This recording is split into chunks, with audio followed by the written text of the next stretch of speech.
That post-time pick 4 with the nation low 10% takeout here at CBY. Red Wave looks to get in the black with that early speed. KC's first BMW comes cruising up sweetly on the inside. Arvu's Taboo is one out of it, 3 wide. And with about 4.5 furlongs to go, Smart Oxy is tracking them, 4 out of it, and to the outside of Wildcat Hagrid. Then it's the first or Final Vision.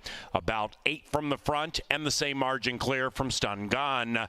KC's first BMW trying to give them the slip, but the lead is about to be confiscated by Arvu's Taboo on the move. Arvu's Taboo, 2.5 to 1, takes the lead by a neck. KC's first BMW swings back to the inside. After that, it is Wildcat Hagrid. Red Wave conspicuously has dropped far out of it, overtaken by Smart Oxy, and they're into the final 250. Arvu's Taboo 1 to the outside of KC's first BMW. Wildcat Hagrid dives down to the inside. Smart Oxy is between them, and up goes KC's first BMW as Arvu's Taboo jumps all over the place and the 4 wins.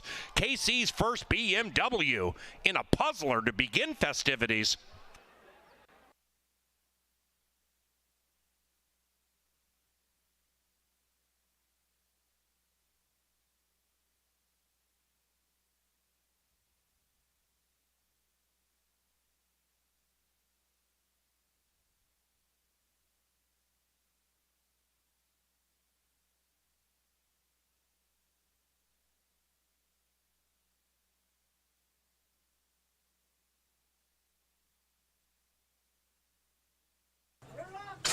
And they're racing. Extreme VIP leapt to his back feet shortly after the start, and Hightail Cowboy hightails it out of the gate with LAV. Hightail Cowboy puts 3 on the favored Extreme VIP, who now finds his feet and rallies up to second, cutting the margin to a length, and Hightail Cowboy still leads it about 5.5 clear from Marquee Ride. That one is joined by Shattered Dreams, 5 out of it. Pace slows down. 5 after that, we have Star Mission, third last.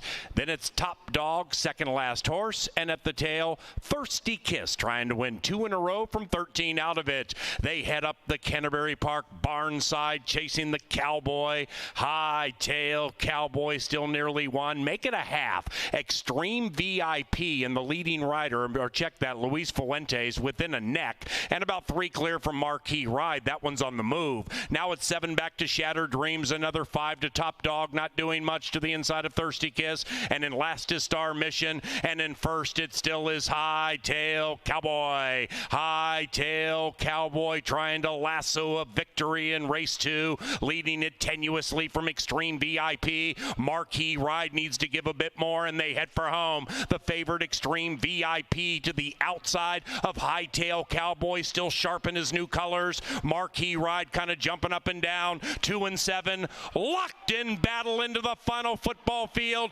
Extreme VIP last out of the gate, bound to be first home, and Extreme VIP grinds out a victory over Hightail Cowboy. Marquee Ride third.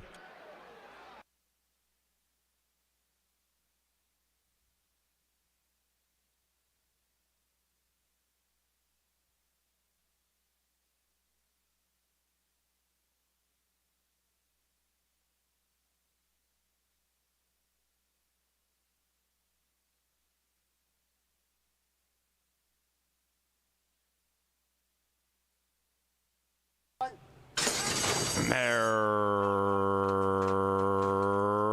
racing, and they all were off in Elite 22-like fashion, devoted to use in search of the early lead.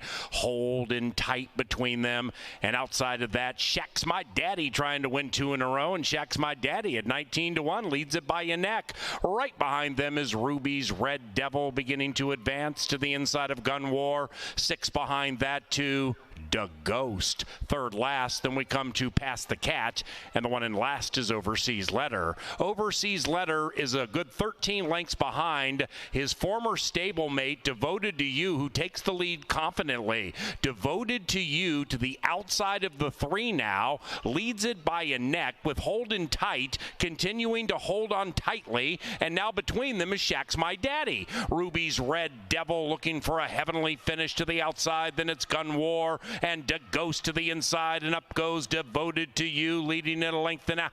In second on the inside, we have Holton tight, and outside of that, Ruby's Red Devil with a late charge from Past the Cat, but it's 2 for Fuentes, and Devoted to You prevails.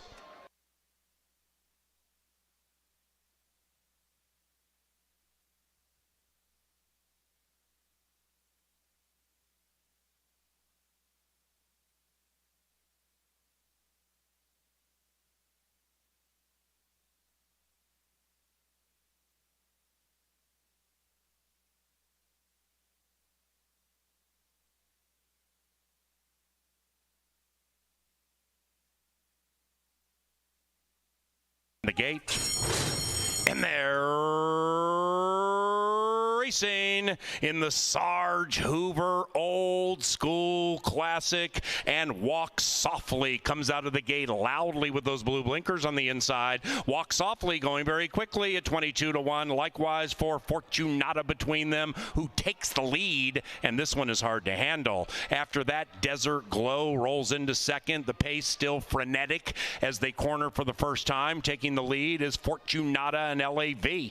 After that, 2.5, 3 lengths back to Cerulean, and that one is a good 5-6 lengths from the front, and about 2.5, 3 lengths clear from Princess of Malibu. Princess of Malibu's to the inside of Innovate, who's in the clear, about a length and a half away from Delusional Dream. That one is third last, and to the inside of Summer Mate. That rider's looking for 3, and Ms. Coronado Chrome debuting and starting in last, about 13 lengths from the speed. Now the pace slows down, and very coyly, Fortunata's to the inside of Desert Glow, and the 3 behind them had to hold up a little bit. Walk Softly is closest to the rail. Outside of that, Cerulean is making a move, and it's a sweeping move, and doing so at 3.5-1. And between them is Winter Music, shoved on a bit, but still in with a shot.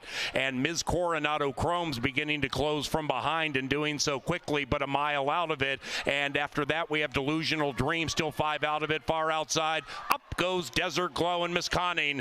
Desert Glow is 25-1. Desert Glow in the Sarge Hoover Old School Classic in a photo, but Long Shot wins.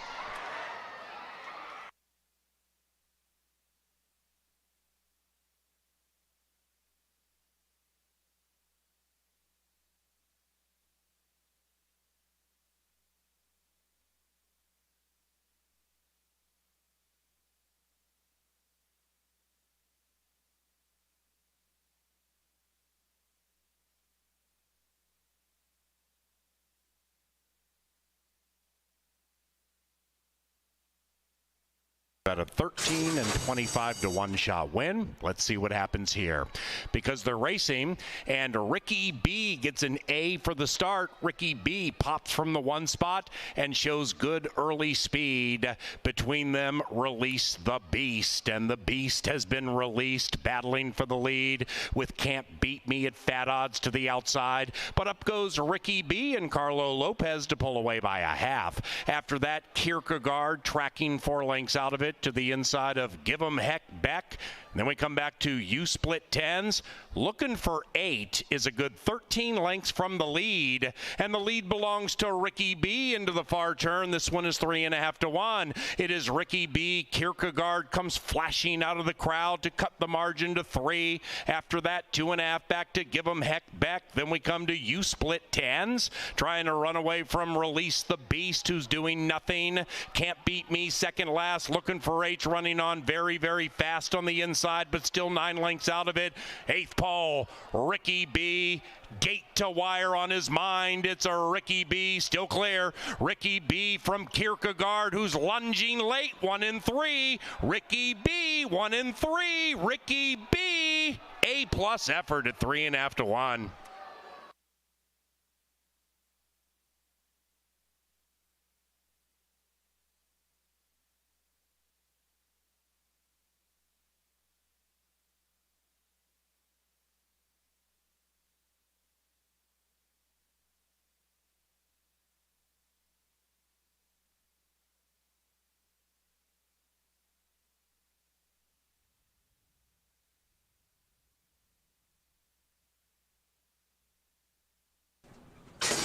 And they're racing. Impeccable start. Jagged Arrow makes a straight line for the lead at 70 to 1. Jagged Arrow, Tequila Mary, the 9-year-old mare, good to go, but taking off the pace now as Jagged Arrow drifts out to path 3, going very, very quickly. Jagged Arrow, like a quarter horse, takes a 1-length lead and makes it 4, makes it 5. After that, it is Silvera. That 8-year-old mare is to the inside of Lady Phyllis, and they're tracking 8 lengths behind Jagged Arrow. After that, we come back about 1.5 lengths to That Lovin' Feeling going on the stretch out. That Lovin' Feeling about 9 lengths from the lead, 2.5 to the good of Tequila Mary, and she's to the inside of Mizena. Then it's In to Win, 3.5, 4 clear from Lizabee. The rider's looking for 3. Then it's Fancy Empress at the rear with Big News Coming. They're covered by 15 because that pace through the half was so hot, and Jagged Arrow is slowing down precipitously. It is Jagged Arrow with a diminishing lead. Silvera, a looming presence. Outside of that, Lady Phyllis. On the inside, Hoity Toity's begging for the light of day. Tequila Mary, the 9-year-old mare's 5 out of it behind the leader, and Jagged Arrow still is leading. Meanwhile, Hoity Toity comes sneaking through on the inside.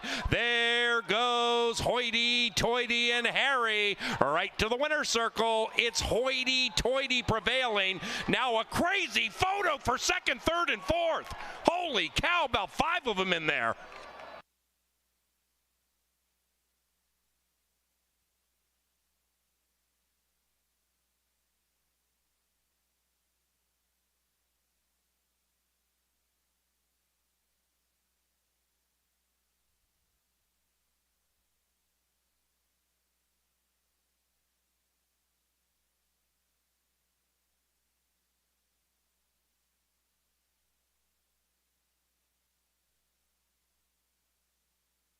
Now they're all in line, and they're racing. Joker Matt comes out fast, but so does Test Pilot. Test Pilot, a handful behind the gate, comes out with early speed, and now that lead has been ceded by a speedy Shadowless at 11 to 1. And Shadowless puts the pedal to the metal and opens up by 1 and change on Test Pilot. After that, we come back 1.5 lengths, maybe 2 to No More ZU. Pace hot, pace very hot around the corner. After that, Tonka Warrior got down neatly next to the rail from that 12 spot and is 6 from the front as the pace slows down. Bitcoiner right next to the stablemate. They move in tandem. 2.5, 3 after that to Joker Matt. Then we come to the gray. Next Journey to the inside. That one has been overtaken by Sunny Is Not So Funny, about 5, 6 lengths clear from Chrome King. And the Green Crusader is only 9 lengths from the lead in the clear. Off the far turn they ramble. Shadowless in his turf debut keeps the neck in front. Test Pilot applies the pressure, looking for 2 in a row. After that, we come back to Bitcoiner being shoved on rigorously to the outside of No More ZU. The Green Crusader is closing in, but with a lot of work to do, and Test Pilot is trying to run by Shadowless. Outside of that, Tonka Warriors running a massive race. No More ZU's between them. Then on the inside, Joker Matt is not joking with this big-time move. Here comes Joker Matt to force a photo, and Matthew got the money.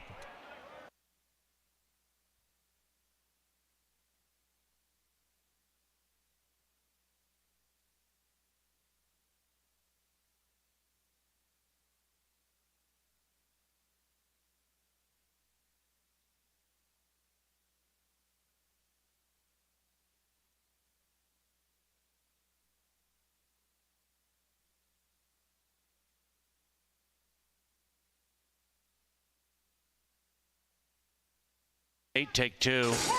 And they're racing. Tommy Guns came out of the gate beautifully. Avery's Rocket comes out firing, and so does Flinging Paint to the outside. Then it's Trippin' Guns, and between them, Favorite Grandma. Outside, Trippin' Guns and Tommy Guns. They're both firing, and the 9 prevents.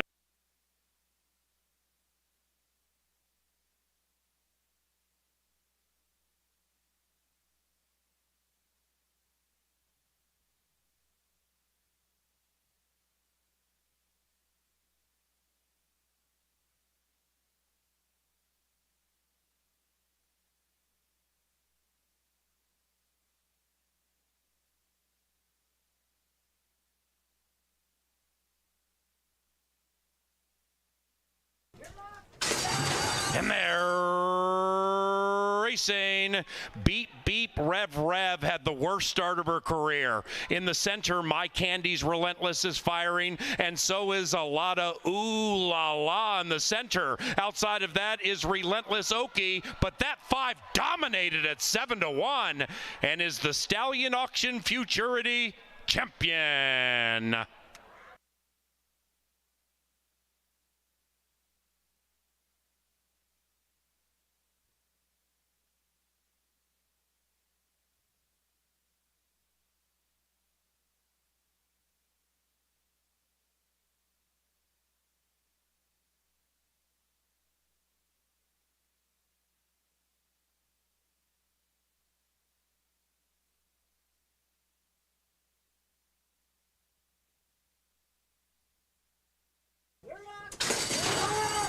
On the way they go. Good start for all except the 2 who made an aggressive left turn after the start. Kiss These Lips Goodbye on the inside, tries to wave bye-bye, but so does Michael B., the 3-5 favorite, just powerhousing to victory. 7-4-6 in race 10.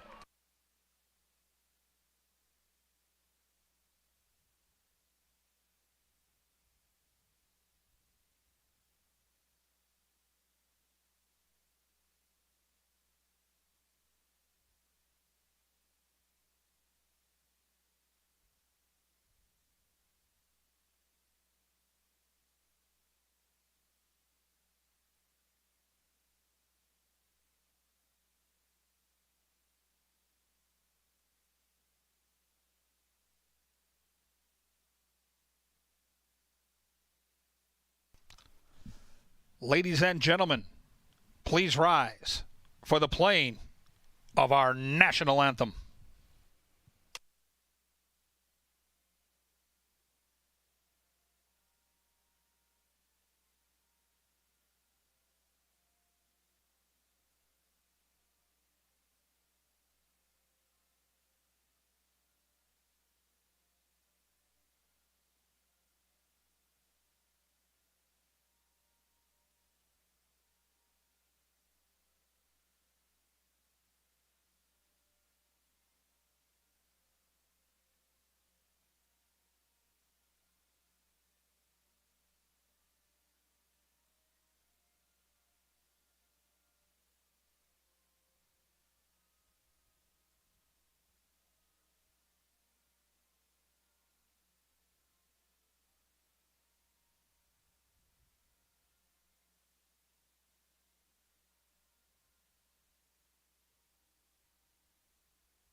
Good afternoon and welcome to racing from beautiful Canterbury Park here in Shakopee, Minnesota, where the main track is fast and the turf, if you'll get your programs ready, we'll go over the changes on tonight's card, starting with race 1, which is clean. No changes in the first. One adjustment in race number 2. It's a rider change in race 2 on number 1, Candy Wampus. Make the jockey Alonso Quinones. Race 2, Quinones rides the 1. Race 3 starts the 10% takeout pick 5 here at Canterbury, and there are no changes in the third. Race 3 is clean. Moving on to race number 4. In the fourth, we scratch number 8, Pirate Bird. Race 4, scratch 8. Up to race number 5. In the fifth race, scratch number 2, Lock It Down. Race 5, scratch 2. We have a couple changes in our sixth race tonight. In the sixth, scratch number 1, Color Me Legendary. And number 12, Runaway Ready. Race 6, scratch 1 and scratch 12.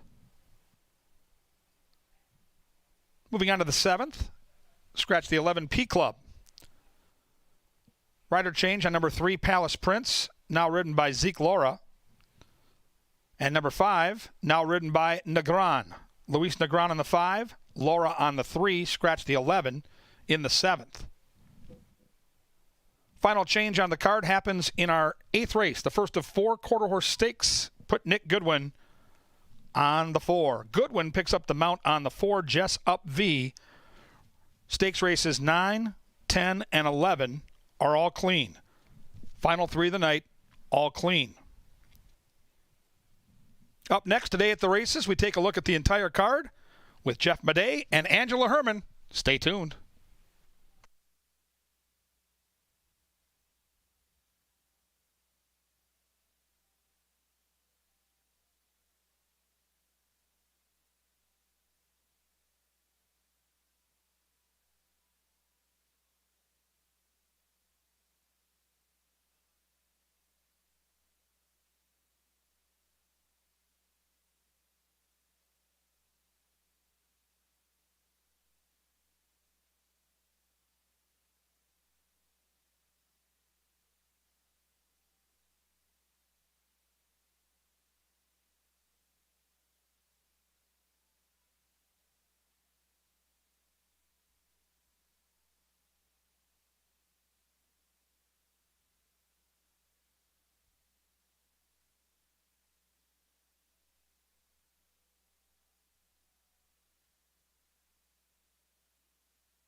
Ha.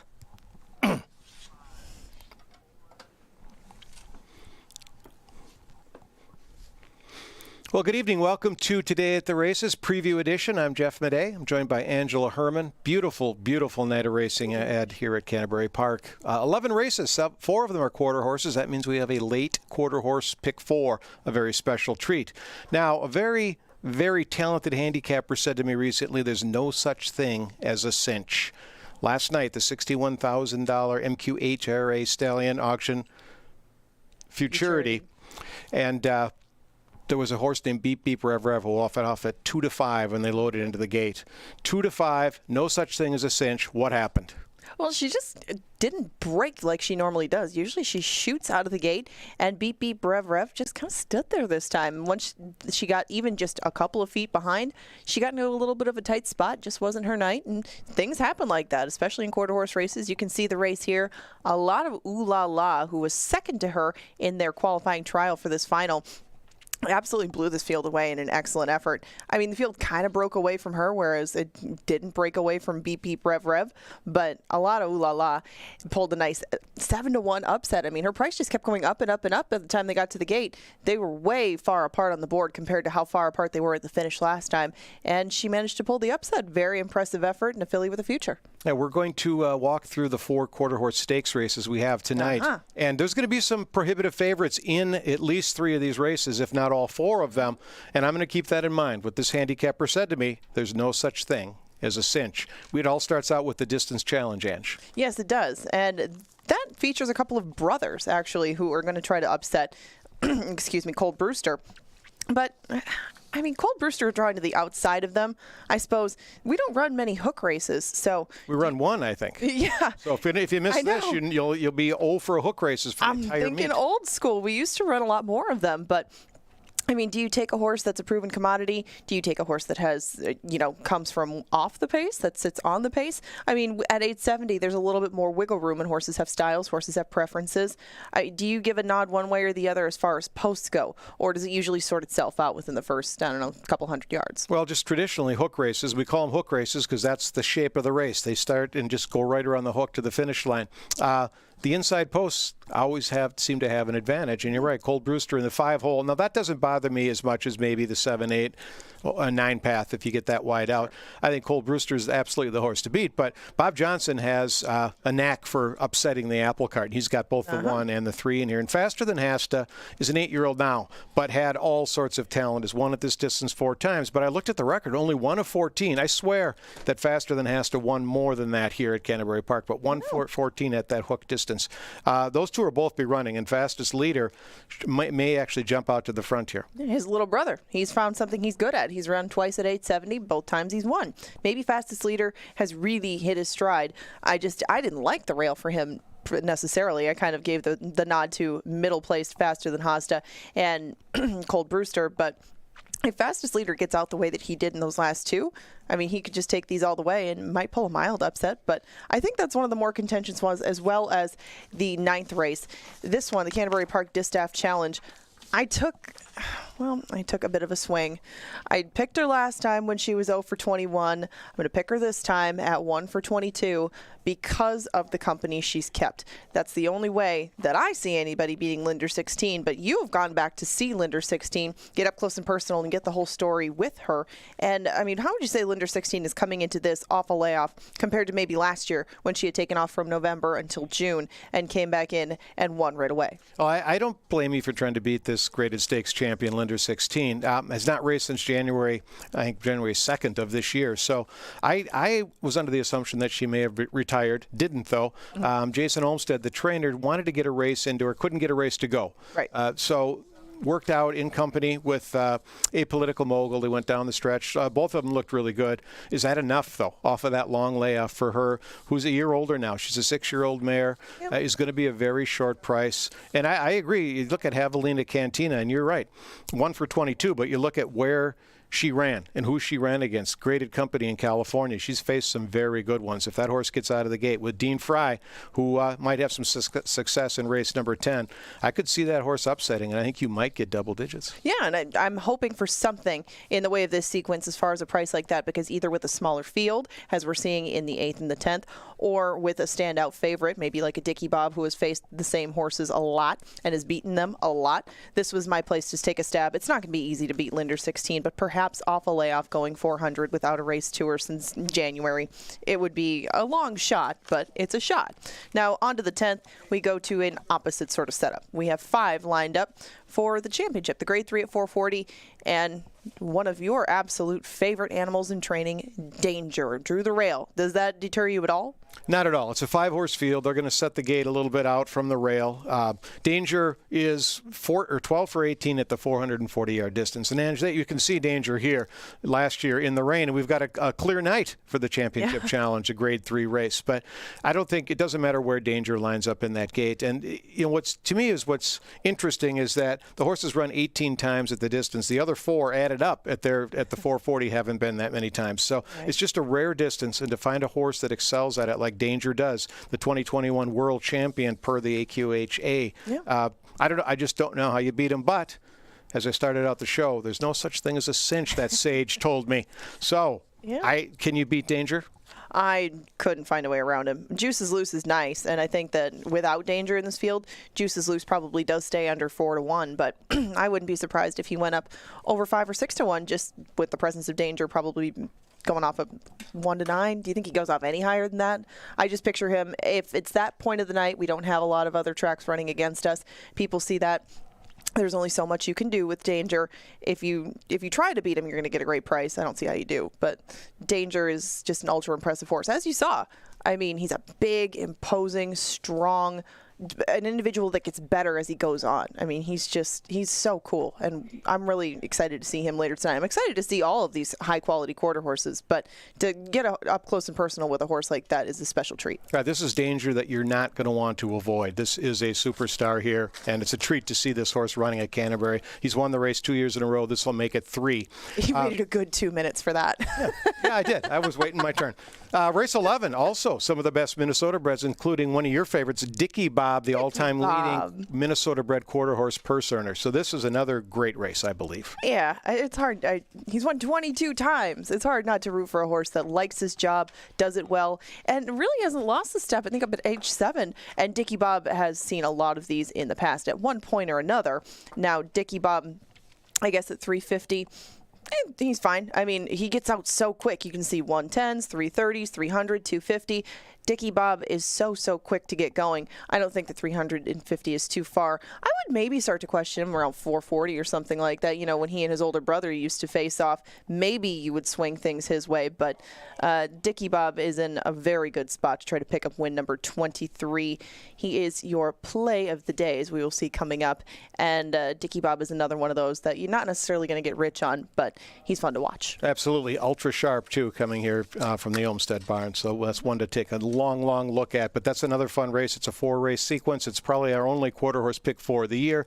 Take a shot at that. It's Hall of Fame week. Hall of Fame night is Saturday with some thoroughbred stakes races, but we also celebrate the 2022 class, Hall of Fame class at Canterbury Park. And we've got some new members going in. One of them is Jason and Amber Olmsted. You can see him on the screen here. Amber was the trainer when Jason was a rider. When he retired, he became the couple's trainer of record. They've won just about every stake race ever run here at Canterbury Park, so it's an honor to have them into the Hall of Fame. They certainly belong there. He's won the training title 7 consecutive times and is on the lead right now this year. Mike Beeler, first win came in 1989. He has been campaigning horses Ange at Canterbury forever. Some of the great ones: Samdania, Wally's Choice, Lieutenant Sampson. He's the third in purse earnings all time at Canterbury Downs and Park, third in wins. I think he was overdue to be into the Hall of Fame as well. And then we've got Court Holton behind the scenes.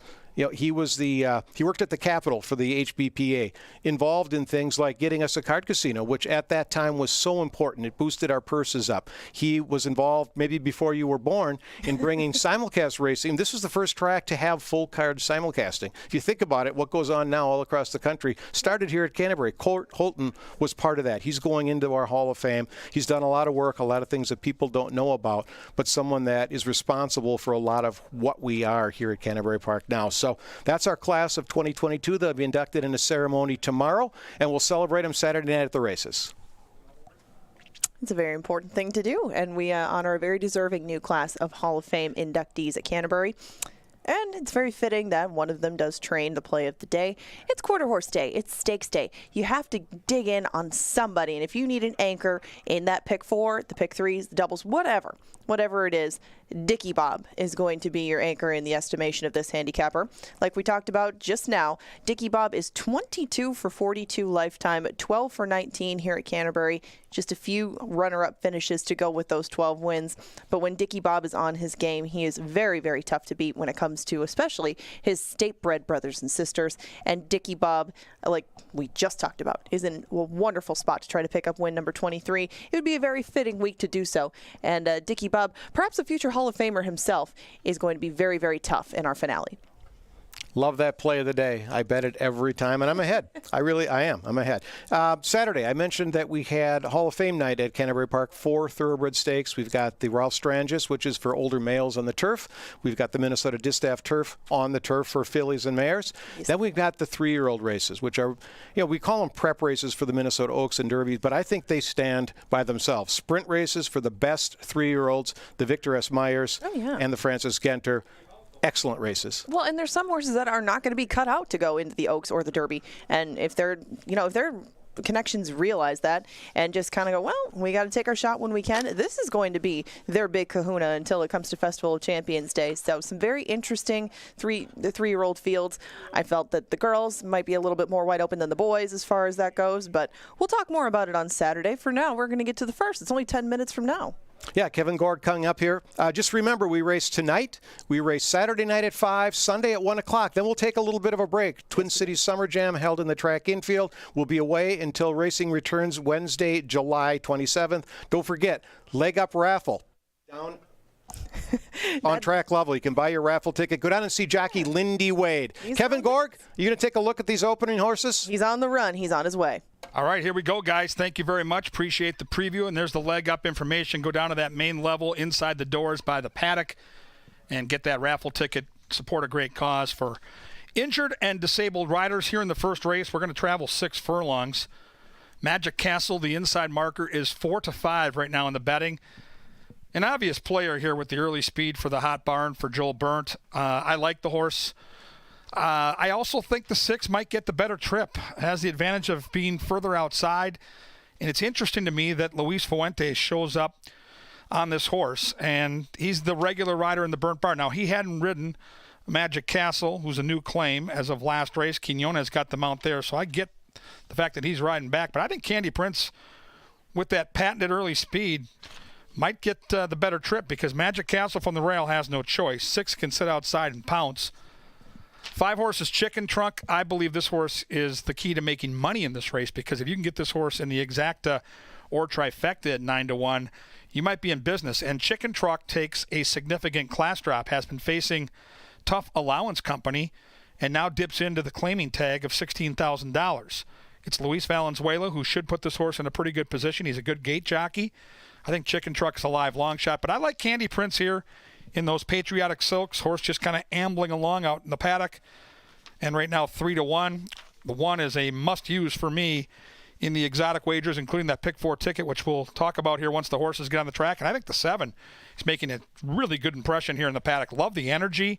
I love the coat of Extreme Mayhem, and that's a nice price. Anytime you see a Mac Robertson horse at double digits, and this one's 13-1, that might be a horse to at least include in the exotics because second off the layoff, little turf to dirt action, and a horse that's really making a nice impression here in the paddock as they head down the bridle path. We'll get him on the track and hear from Len Dykert soon. It's a beautiful night for racing. 11 races, 4 quarter horse stakes races on the back end. Welcome to racing at Canterbury Park. There's the grid of selections. I'll be ready to give you that pick 4 ticket here in just a couple minutes.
The incomparable Leonard Dykert sends them onto the track for a Thursday night edition of racing from Canterbury Park.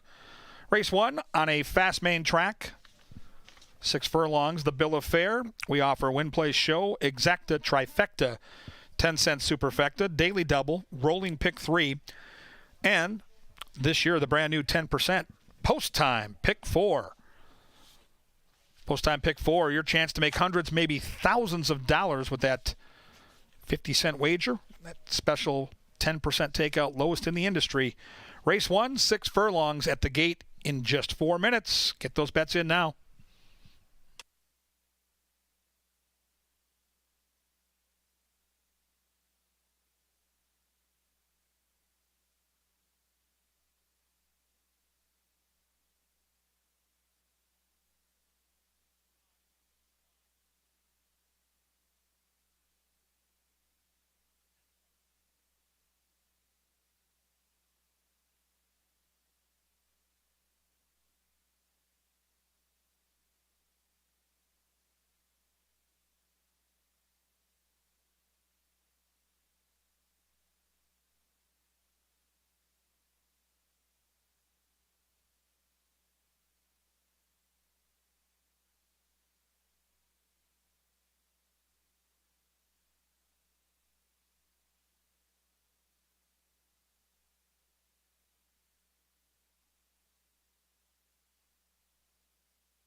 Post-time pick 4 time here.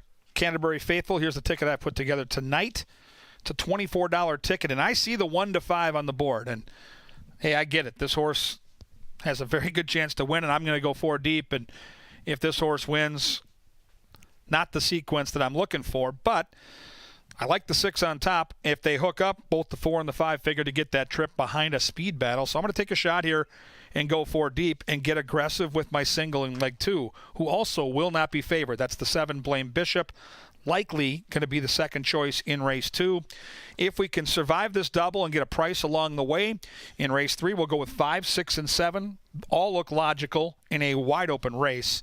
And then race 4 is a humdinger, wide open maiden turf race for Minnesota breds. We're going to use 1, 9, 10, and 11 in that last leg. So 1, 4, 5, 6 with 7, with 5, 6, 7, with 1, 9, 10, 11. It's a $24 ticket. It's the post-time pick 4. You can't win it if you don't get in it. What a value. Get in now. It's just 2 minutes to post.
And the horses have reached the starting gate. It's post time for the first on Thursday at Canterbury Park. Music between races by Stone Daisy, and we welcome you. Our featured groups this evening include BASF Launch Meeting, SAP America, Electrotech, the BASF Dinner, Expeditors, Delta Pilot Appreciation Night. Seatbelts, please. Cargill, the first Peter Royce Derby, Guaranteed Rate, and North Wing Digital. So they move in for the first on a fast main track. This begins the post-time pick 4. Magic Castle is 3-5 and favored. Here is Chicken Truck, Valley Vista, and Candy Prince, and Extreme Mayhem, last in line. Thursday night racing at Canterbury Park. And they're racing, and that post-time pick 4 with the nation low 10% takeout off splendidly for the 7 competing, and Magic Castle immediately jumps the field and takes a narrow lead, pressured by Southern Pecan. Outside of that one, Chicken Truck, and outside of Chicken Truck is Candy Prince, and they line up for a stern. Make it 5. Extreme Mayhem is making the early pace, extremely mayhem laden into the far turn. We have 5 in a row, and they're separated by 2. After that, Pure Rocket and Valley Vista can see them all. Magic Castle in the queue. Magic Castle tows them along by a neck. Outside, Candy Prince. Prince is a menacing presence. Southern Pecan has the inside but is losing ground. Then it's Chicken Truck. After that, Extreme Mayhem and Pure Rockets running on from behind as Chicken Truck shifts to the outside, chasing Magic Castle, and they're chasing in vain because number 1 is number 1 in race 1. It is Magic Castle. Put a Q around the first at CBY.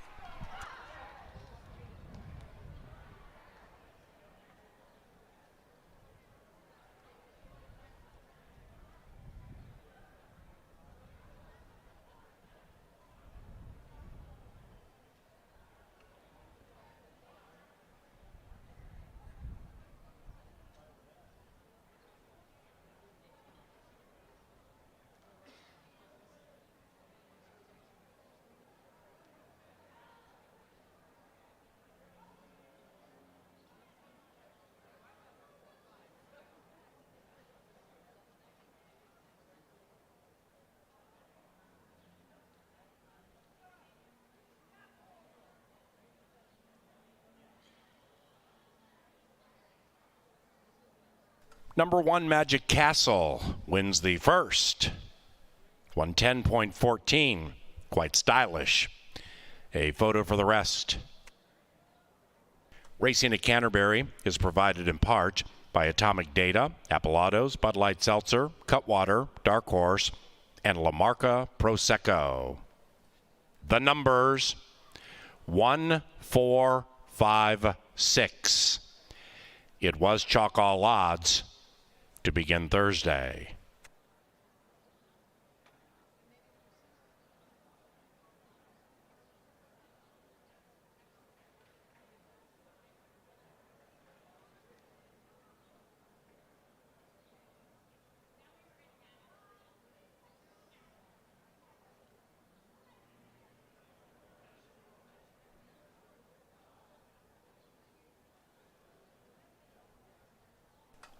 Ladies and gentlemen, the winner, Magic Castle, was claimed for $25,000.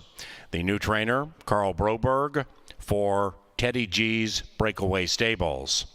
The winner of race 1, Magic Castle, claimed $25K, Broberg G.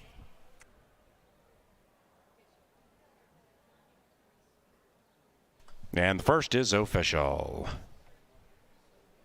A trifecta paid 13 and change, favored on top. We thank Fairfield Inn and Suite Shakopee, Gallagher, Greystone Construction, Holiday Inn Express and Suite Shakopee, and JTR Roofing for 2022 sponsorship. The second at Canterbury is on that fast main track. Number 1, Candy Wampus, is picked up by Alonzo Quinones.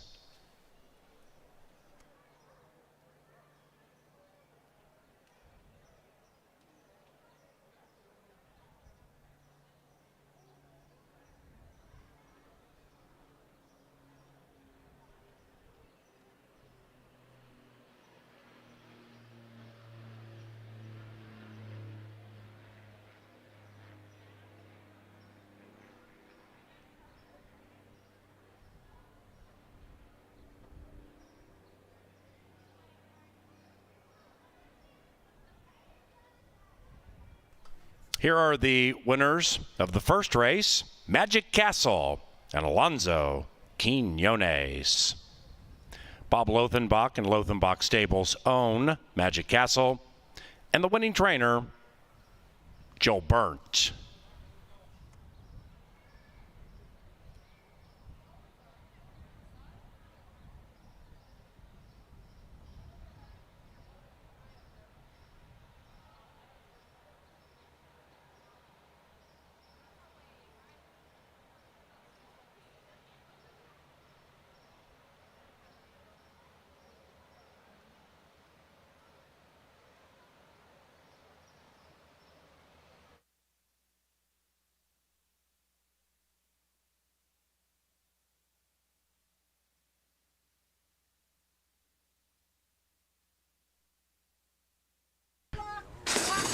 And they're racing, and that post time pick 4 with the nation low 10% takeout off splendidly for the 7 competing, and Magic Castle immediately jumps the field and takes a narrow lead, pressured by Southern Pecan. Outside of that one, Chicken Truck, and outside of Chicken Truck is Candy Prince, and they line up for a stern. Make it 5. Extreme Mayhem is making the early pace, extremely mayhem laden into the far turn. We have 5 in a row, and they're separated by 2. After that, Pure Rocket and Valley Vista can see them all. Magic Castle in the queue. Magic Castle tows them along by a neck. Outside, Candy Prince. Prince is a menacing presence. Southern Pecan has the inside but is losing ground. Then it's Chicken Truck. After that, Extreme Mayhem and Pure Rockets running on from behind as Chicken Truck shifts to the outside, chasing Magic Castle, and they're chasing in vain because number 1 is number 1 in race 1. It is Magic Castle. Put a Q around the first at CBY.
Another beautiful night for racing, and Magic Castle, the People's Choice, provides the winner in race 1, wire to wire. Alonso Quinones for Joel Burnt, great connections, and took some heat early and then opened up like a good thing.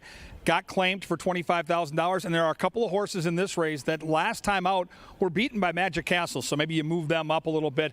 Before we get to the race, though, just inside the doors, adjacent to the paddock here, you'll find a table. It's a very important table with a very important person there tonight. His name is Lindy Wade. He's last year's champion jockey, one of the nicest souls you'll ever want to meet, and he's helping provide a chance for you to meet a jockey, get a picture taken or an autograph, more importantly, buy a raffle ticket for the Leg Up Fund. It provides finances for injured or disabled jockeys. It's super important to all of us here at the racetrack, just inside the doors, main level. Maybe you hit something later tonight and you stop down there and get a raffle. Maybe you just do it now and it brings you some good racing karma at the windows later. Either way, stop by and say hi to Lindy and the gang all tonight and buy those raffle tickets for the Leg Up Foundation. Race 2 is Minnesota Bred Allowance Company, traveling 6 furlongs. And I mentioned that Magic Castle had defeated a couple of horses in this race. And right now, the favorite on the board is a horse that ran into Magic Castle last time. This is the Big Gray Candy Wampus. Now, Candy Wampus is a closer in a race where the pace figures to be hot. There is some speed in here.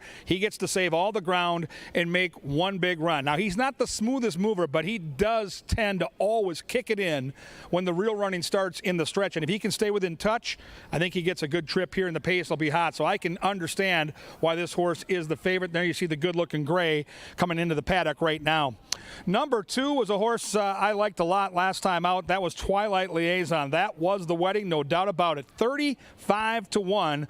Stalked and scored with Zeke Laura. They'll try to do it in long shot fashion. Again, figures to get a similar trip, just the waters are a lot deeper. That was Claimers. This is Allowance. So we'll see if the two can do it one more time and pay a boxcar payoff. 3 is Speedy. This is Ranger Gus for Mac Robertson. Good-looking debut. You don't see horses win that easy first time out, but this horse jumped to the lead, never looked back. Constantino Roman is back in the saddle. This horse figures to be out there again on or near the lead for Mac at 3-1. Number 4 is Silver Dash, Carl Broberg and Luis Fuentes. You get great connections. You get a horse that's in outstanding form. Back-to-back buyer figures in the low to mid-70s. The question mark I had is this is the 3rd race for this horse in the last 21 days, and we don't see horses come back that quick. It's a great barn. You got to trust Mr. Broberg, but that is a factor. This horse last seen on July the 4th. Like the one Candy Wampus, would love a speed duel up front because this horse figures to be rolling when they turn for home. 5 horses, Sam Tequila, Harry Hernandez for Nevada Litvin. Sneaky good race last time. Guess who this horse was chasing? Magic Castle. Made a mid-race move and then got a little tired. 3rd time off the layoff. This is one of those long shots you may want to sneak into your exactas, tries, and supers. 5 making a very nice impression down here in the paddock. Sneaky horse indeed. 6 is Outrun 'em. Carlo Lopez for Rupeshwar Rampadara. Exits that same race where, again, Magic Castle won. This horse ran 3rd at 39-1, so maybe he's hinting at a long shot move tonight, and 12-1 is your price. My pick in the race will be the outside horse. I know there's other speed, but I think the 7 might be the speed of the speed, and if the 7 can shake loose, I think Blaine Bishop's got a shot to pay a decent mutual here. I singled this horse on my pick 4 ticket, and with that 2-5 winning the first, this would change the complexion of that early pick 4 as well. How about the workout June 30th? Off that 4th place finish behind West On's Wildcat, 58-4 breezing, and then a nice 49 breeze. I like the 2 workouts.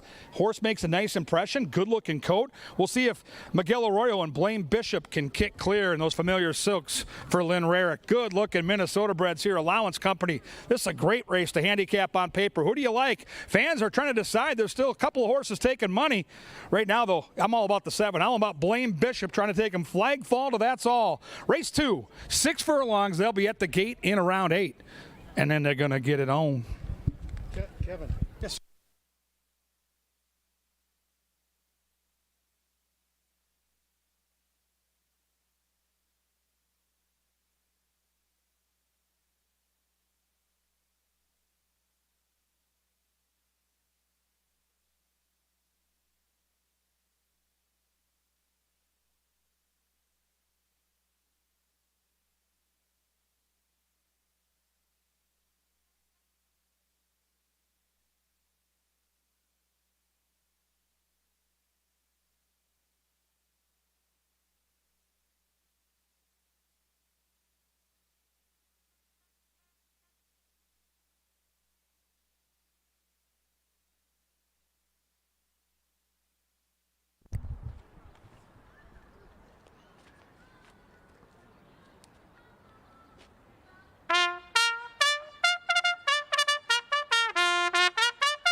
there's Sir Leonard Dykert with the call to the post for the second.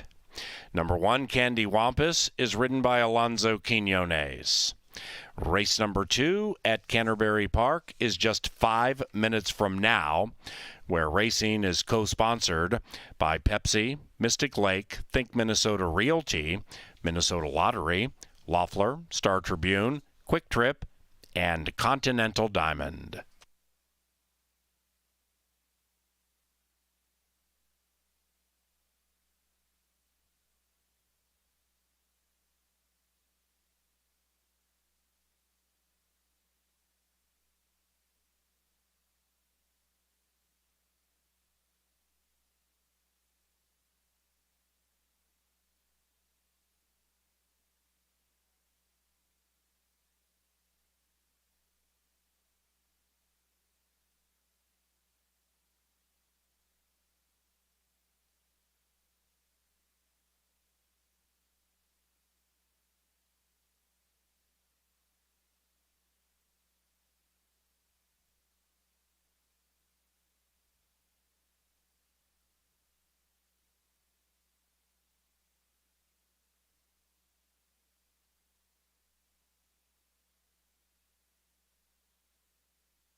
And it's post time for the second race, second of 11 on a beautiful Thursday at Canterbury Park.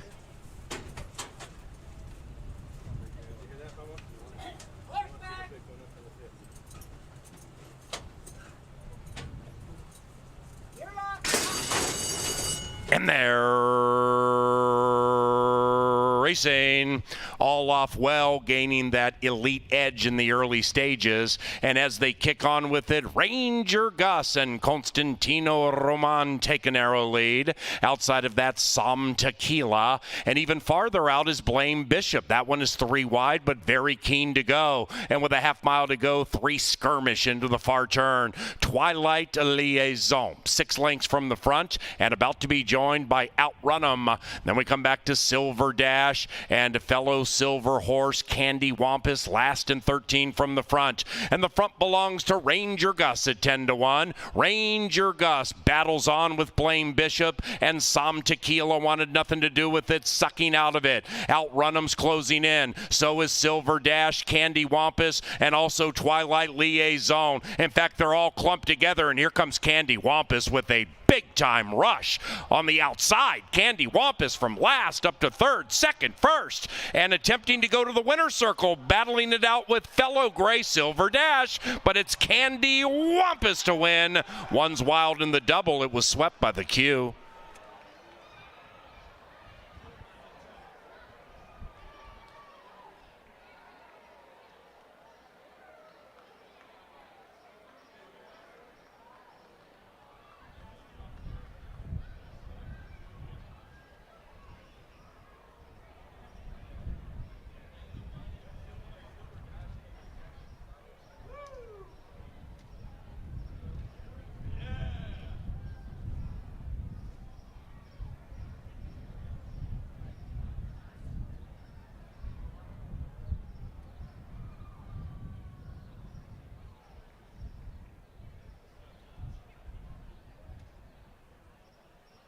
Number 1, Candy Wampus, ran first. 1-4-6-7 in a lickety split 109.77.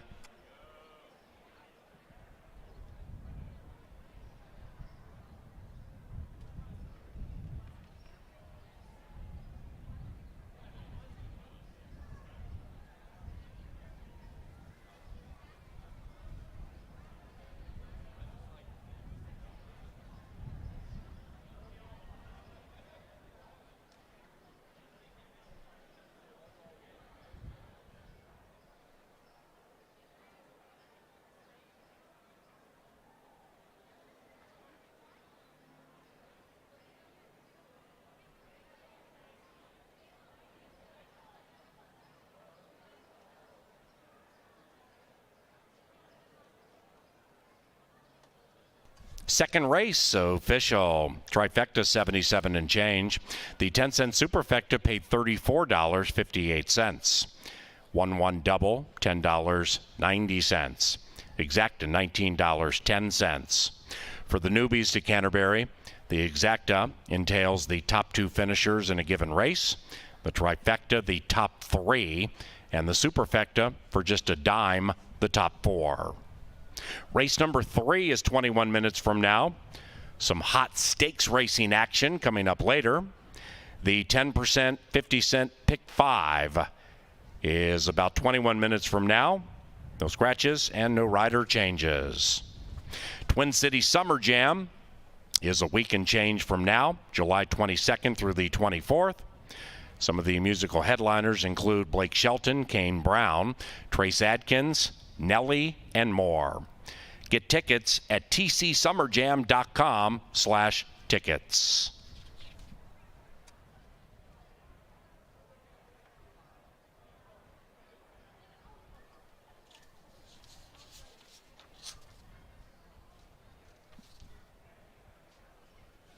Those of you joining us with Expeditors, ladies and gentlemen, welcome to the races.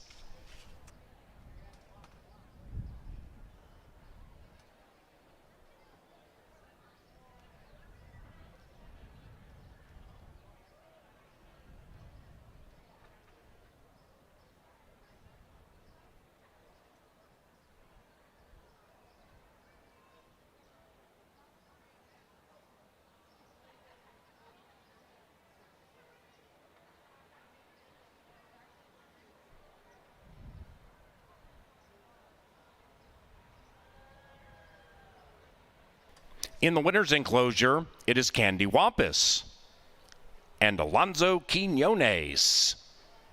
The winning owners, Rocket Wrench Racing, and the winning trainer, Carl Broberg. Candy Wampus is a 6-year-old roan son of Sydney's Candy out of All Hallows Eve. Bred in Minnesota by Mr. Pete Matson. And the third race, 20 minutes from now, provided by Cutwater Cocktails, bringing a variety of fresh flavors, everything from lime margarita to white Russians. Track level, that's level 1, right across the street from Bo Diddley's. New sandwich shop we have here, it's quite good. Bo Diddley's and Cutwater, right next to each other.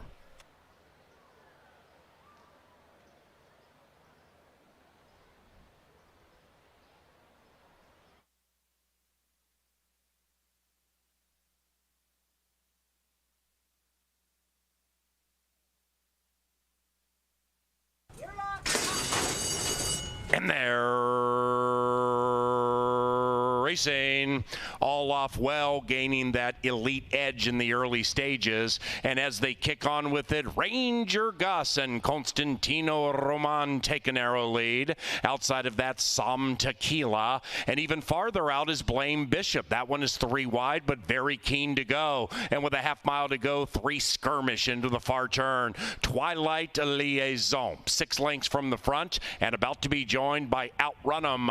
Then we come back to Silver Dash and a fellow silver horse, Candy Wampus, last in 13 from the front. And the front belongs to Ranger Gus at 10-1. Ranger Gus battles on with Blame Bishop, and Som Tequila wanted nothing to do with it, sucking out of it. Outrun 'em's closing in. So is Silver Dash, Candy Wampus, and also Twilight Liaison. In fact, they're all clumped together, and here comes Candy Wampus with a big-time rush on the outside. Candy Wampus from last up to third, second, first, and attempting to go to the winner's circle, battling it out with fellow gray Silver Dash, but it's Candy Wampus to win. One's wild in the double. It was swept by the Q.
couple of Minnesota-bred grays take it down to the wire in race number 2. We're on to race number 3, and we will go a little bit further this time. We bring the girls out for a mile race. This is $10,000 claimers. We do have some Minnesota-breds in here. No scratches, no rider changes. We have some coming later on the card, but nothing here in the third. So we'll start on the inside with one Tour for Gold, who is going to make her third start, going 2 turns on the main track. She seemed to like Tampa surface a little bit better than up here, but that was against optional claimers at the time. Now she's down in with 10,000 restricted claimers, and Tour for Gold does come off the turf course where she showed a little bit more speed than she did the prior time out. She's still going to have her work cut out for her on the front end if she wants to take them wire to wire, but you get 9-1. You get fair value with this filly no matter what. But Tour for Gold, I thought maybe would have some pace competition in both of the horses to her right, in Full Speed Astern and Canterbury Gold, both right now 8 and 9-1 respectively. Full Speed Astern ran a really good race last time in defeat. She was third that day, a little wobbly at the end, just a shade under 10-1. They double her up in price, but this one, again, drawn to the inside with a couple of other speed horses. Looks like it might not be the most ideal pace scenario for her. Same thing goes for Canterbury Gold. Canterbury Gold is 1 for 22. That one win came on the turf. Now, she ran on the dirt last time. Chad Lindsay went for it. I mean, he went and got the lead for a little while. Lady Claire was on a drop as well. She beat this one, but this one held a good clear second over Reese. And Canterbury Gold usually brings some form of pace to the table, whether she sits just off the pace or sets the pace. Canterbury Gold is currently 10-1 and should have some competition in those other 2 that we previously mentioned. Now, Merlin's Sister has a touch of speed too, but Merlin's Sister hasn't shown too much this year. Maybe needed those first 2 outs, as those were the first 2 times that she had run since March at Oaklawn Park. But Merlin's Sister has done some work all over the place on the turf, on a wet track, on fast track, at Louisiana, Oaklawn, I mean, all over the place. She just hasn't shown too much lately. Maybe she needed those 2 starts again, and things will be turning the right way for her. She's extremely hot, will not be on the pace. This one almost always breaks slow, whether she's on the main track or on the turf, but she will come running at the end, and she does this on a class drop as well. This will be her 3rd start of the year, and she's extremely hot. Gets Constantino Roman this time around, but it seems like she's just hasn't had consistent luck with anybody. She's had Alonso Quinones, Alex Conchari, Luis Valenzuela, Chirinos, and Alex again in her last 5 starts. She's extremely hot, just needs to get out a touch faster, and she should give herself a lot less to do down the stretch. That will be a big aid in your current 8-5 favorite. Temporarily is stretching out.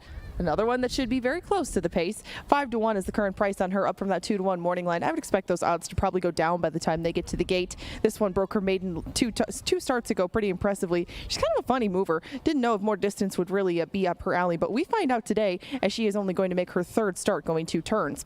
With her boots on, the outside runner actually has run really well on the main track. You can look back to last August, both August 4th and August 24th, with her boots on, ran on the main track here at Canterbury, once scheduled, once off the turf. She was 1st and 2nd in both of those starts, and I thought that either one of those efforts would probably put her in line with the rest of these. They take the blinkers off, they drop her in class, they put her on the main track. Lots and lots of changes for the pretty chestnut you see on the screen, and right now she is your current 2-1 second choice.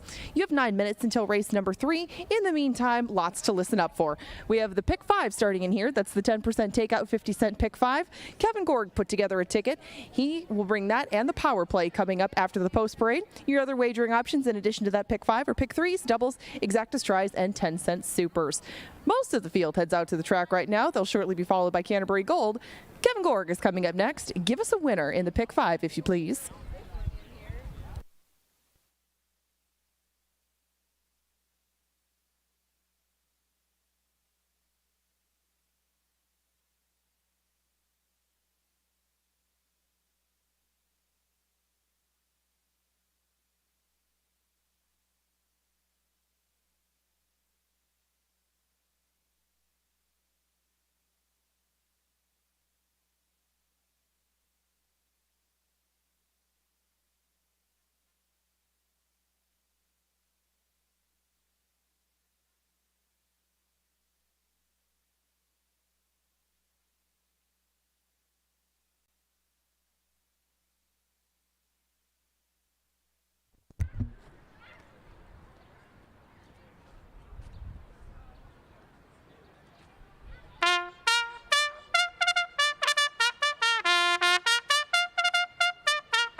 Kevin Gorg with you in the press box as we get ready for our power play of the night. And with 4 quarter-horse stakes races, we've got to find a cue that we can rely on and crush. And it's in race 9, number 9.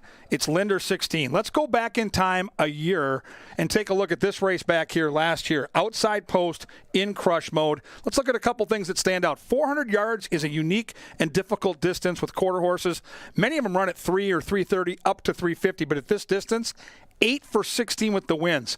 Layoff doesn't bother me. It's Olmsted. It's Escobedo. It's out of a graded race, and this is a horse that just loves Canterbury. 3 for 3 here, including this beauty last year from another outside post, the 7 post.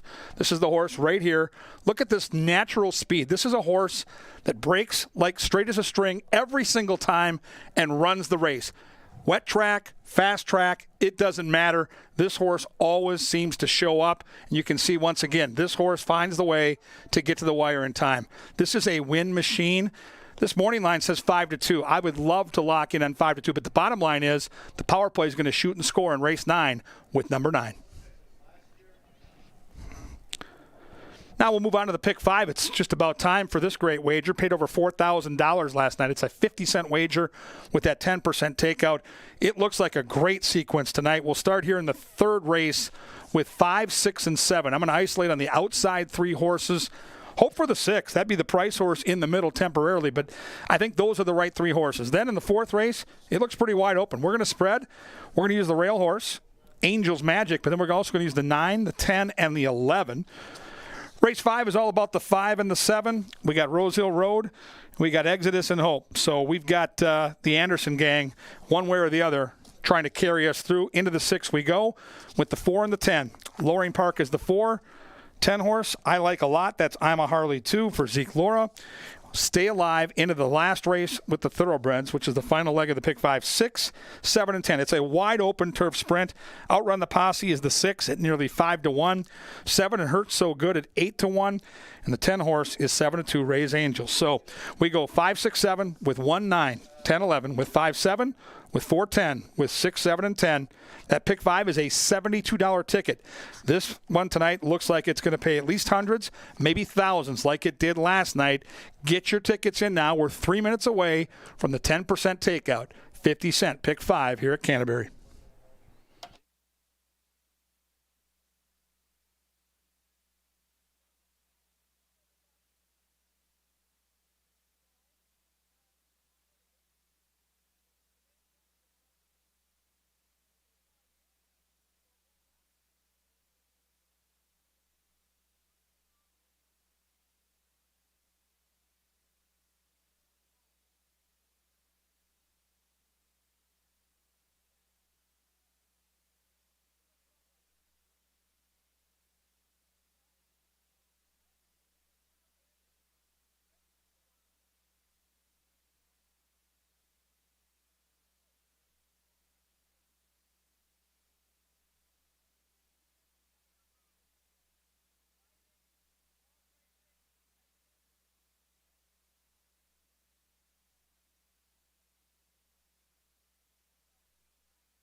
Ladies and gentlemen, we welcome North Wing Digital to the racetrack tonight.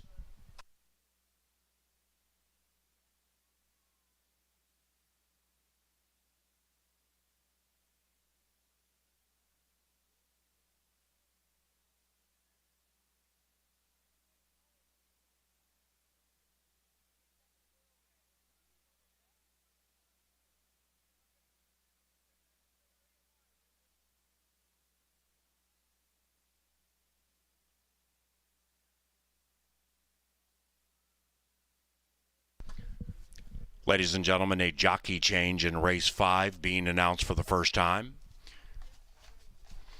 In race number 5, Rose Hill Road, is now ridden by Constantino Roman. Roman picks up number 5 in race 5.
They've reached the starting gate, and it is now post time for race number 3, beginning our 50-cent pick 5. Canterbury Park would like to wish happy birthdays to James Nold and Taylor Brooks. Happy birthday, James Nold and Taylor Brooks from Spearfish Sammy Newton. With their boots on, last in line. Ready? And they're racing. Awkward beginning for Temporarily at 4-1, and a swift beginning for Canterbury Gold. Tour for Gold and Kelsey just off the heels of that leader, and now Canterbury Gold and Lindsay get down to the inside and lead at 1.5. Tour for Gold settles into second. Pace Hot, early Pace Hot, full speed astern indeed, about 5 lengths from the lead. 7 clear from Merlin's Sister. That's the white horse being overtaken by Temporarily, and between them is With Her Boots On, and in last is She's Extremely Hot, and about 12 lengths from the front. As they stroll up the Canterbury Park barn side, they settle into their spots, and Canterbury Gold settles into her stride, leading it by 1.5. Tour for Gold is giving way to Full Speed Astern, who joins to the inside. After that, Merlin's Sister, 7 from the front, as Lindsay gives up the inside with Canterbury Gold and opens up 2.5.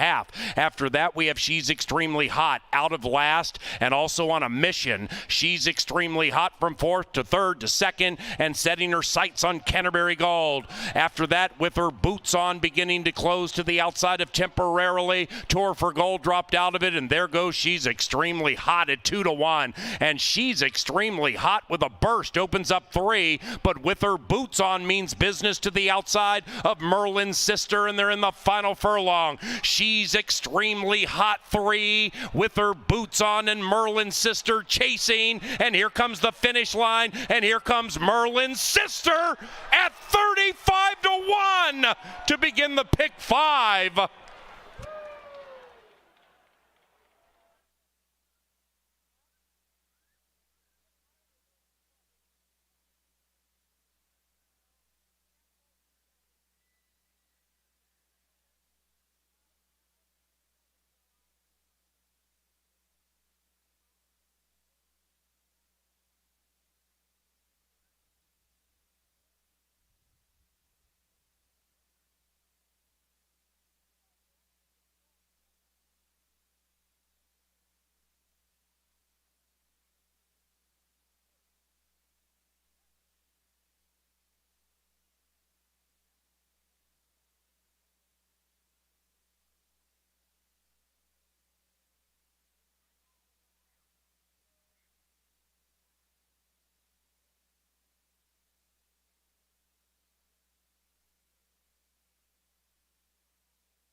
Number 4, Merlin's Sister first in a massive upset. The rest of the numbers.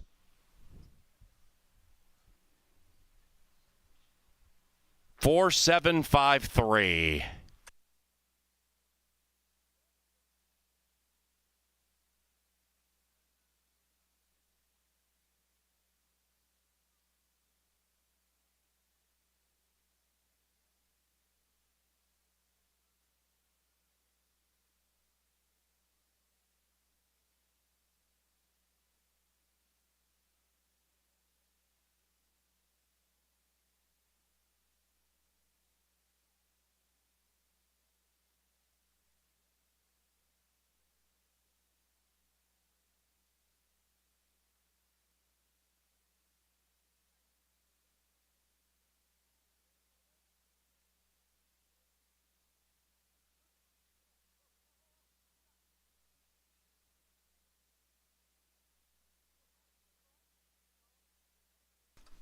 And the upset is official. 4-7 exacta, $158 for a buck. The 50-cent trifecta paid $336. That is 475. 10-cent superfecta, $427 for a dime. $427 for a dime. Superfecta 4753. The first pick 3 today paid $214. And the winner's enclosure, the upset-minded Merlin's Sister and Ezekiel Laura. Merlin's Sister is owned and trained by Miss Cat Bedford. Final time, 138.88. To the 4th race to begin the second pick 4 today. And in the 4th, on a firm turf course with the rail all the way in, scratch number 8, Pirate Bird, and number 10, Dynamometer, is now ridden by Jermaine Bridgemahan. That's in race number 4, which is 22 minutes from now. And the 4th race at Canterbury is provided by Maker's Mark and makersmark.com.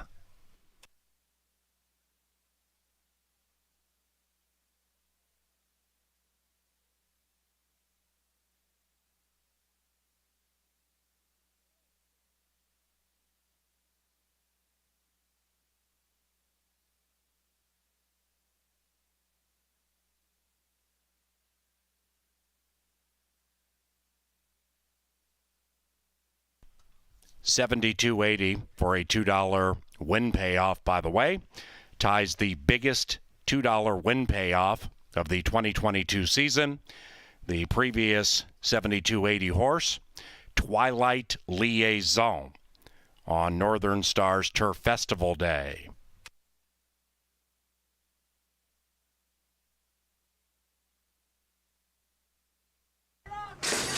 And there, racing.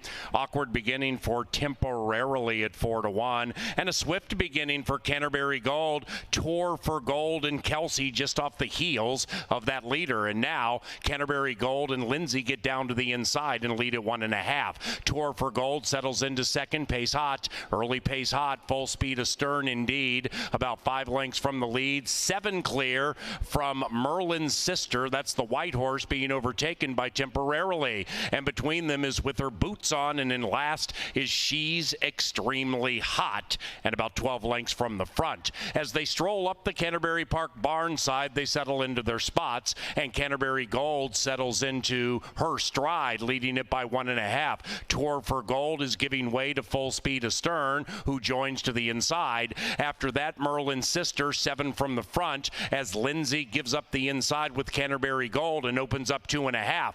After that, we have She's Extremely Hot out of last and also on a mission. She's Extremely Hot from 4th to 3rd to 2nd and setting her sights on Canterbury Gold. After that, With Her Boots On beginning to close to the outside of Temporarily. Tour for Gold dropped out of it, and there goes She's Extremely Hot at 2-1. And She's Extremely Hot with a burst opens up 3, but With Her Boots On means business to the outside of Merlin's Sister, and they're in the final furlong. She's Extremely Hot 3, With Her Boots On, and Merlin's Sister chasing, and here comes the finish line, and here comes Merlin's Sister at 35-1 to begin the pick 5.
The late pick 4 is coming up soon, but we're going to discuss an angle that we're going to be using in this pick 4. It's also the center of some of the plays if you're involved with the betting club, and my top choice in race number 6. Now, it involves a round 3 in essence of a couple of horses that have faced off, I guess, last year and this year, but it's a very familiar field. In the 6th. They've seen a lot of each other in the past, and these two in particular are the ones that I'm focusing on. We have Loring Park versus Gabriel's Legend. Now, they come with kind of a similar resume, even though it took a few different tries for Gabriel's Legend, sprinting, going on turf, going long, then going short, to get to kind of his sweet spot, which seems to be the turf. Now, you can see that they have a very similar record overall. 12 starts apiece, 1 win, a lot of that better work being done on our Canterbury turf course. You see the first round of this year, May 29th. Didn't go so hot for Gabriel's Legend. Loring Park finished 3rd. Now, on June 15th, they faced off again. This was at the same level. It was going a mile on Canterbury turf. Loring Park led a good part of the way. Gabriel's Legend came from off the pace, but this was not the easiest trip for Gabriel's Legend. We're going to take a look at that coming up next. Now, it's kind of a tough one from start to finish for Gabriel's Legend. And, of course, I don't know how to work this video. All right, well, we're not going to take a look at that. Just trust me. There was some trouble that day, and Gabriel's Legend did not come up with a winning effort to beat Loring Park. They're going to be a little bit separated on the board, though. I think Loring Park is going to turn out to be one of the favorites, and Gabriel's Legend is going to be a very healthy price on the board. Now, we go to the paddock to talk about a race coming up before that, that being the 4th and 13 minutes. To take you through that is Kevin Gorg.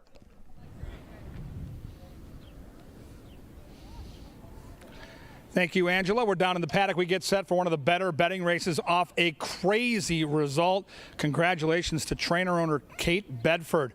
She brings home the bomber. And now, you know, if you're alive in the pick 5, you're one of probably only a couple people on the planet. If not, we're all cheering for a carryover. Saturday's card is loaded. Stakes races, huge fields, and if we get a carryover, it all goes to Saturday. So all of us in the press box who played the pick 5 and just got done shredding our tickets are now cheering for more upsets. And this looks like another race where crazy things could happen. You've got maidens in a full field on the turf, and this just reeks of something goofy happening. Let's take a look at some of the key contenders. I'm not going to go over each horse this time because I want to focus in on some of the prime players. And I think in a field this big, if the inside marker has any ability at all, it's a huge advantage. And that's exactly the case here. The one horse is Angel's Magic. It's Tim Padilla, who we always trust. It's Alonso Quinones, who's already won the night. And, of course, it's our good friend Pete Madsen. Now, the inside post is always advantageous. But when you look at this field and look at the other contenders, I'm talking about the horses out there 9, 10, and 11. Now that just magnifies that post position draw because short run in the first turn, inside post, has some speed. So there's a lot to like. And if you're going to build some exotic wagers, whether it's that pick 4, whether it's a exacta try or super, I find it almost impossible not to include this horse. I think this horse is going to get an excellent chance for victory and certainly a chance to hit the ticket. And right now the price on the board is fair enough at 3-1.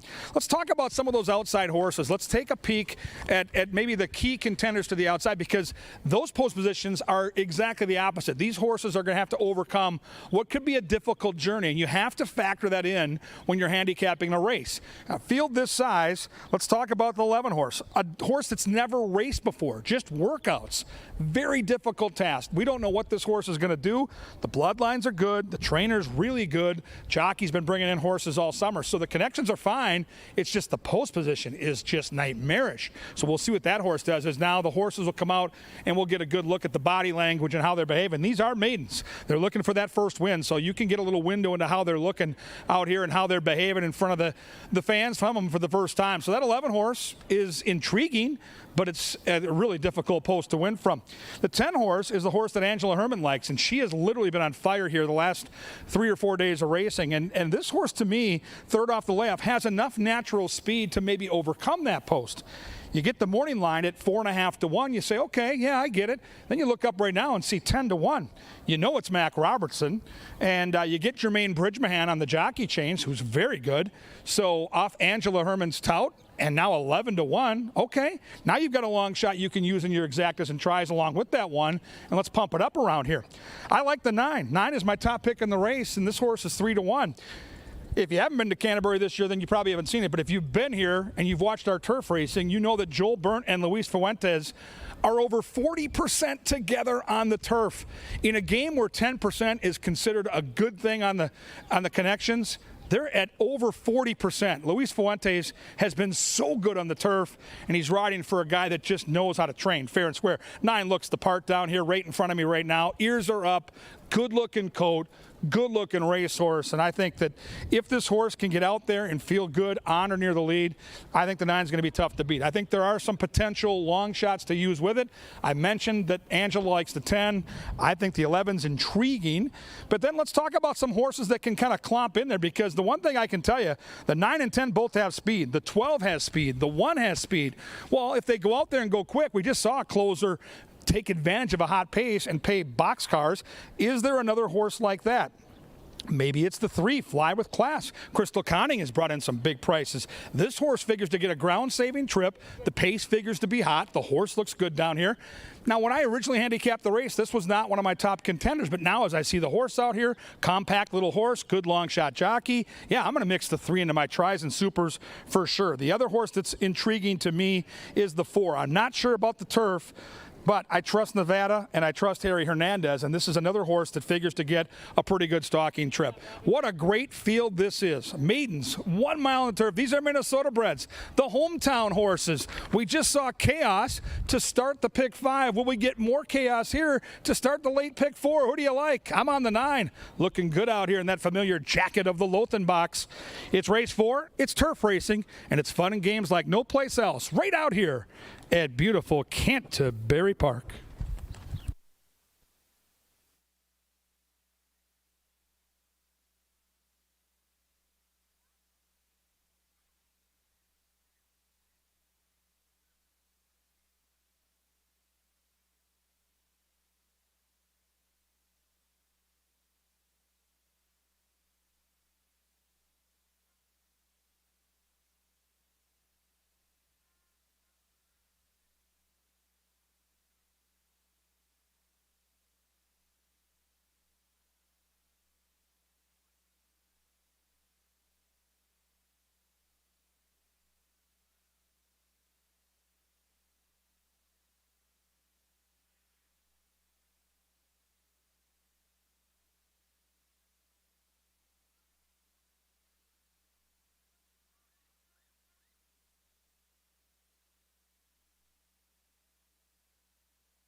Canterbury Park, a round of applause, please, for our bugler, Lynn Dykert. Well done, Lynn. 4th race, firm turf course, pick 4 wagering. The rail is all the way in.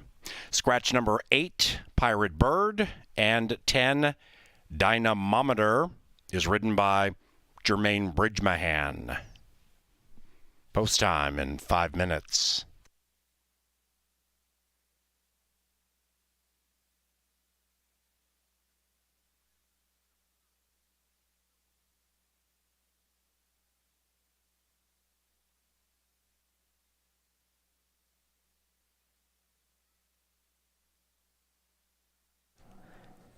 Before we get to the late pick 4, we've got a few things coming up from a marketing standpoint.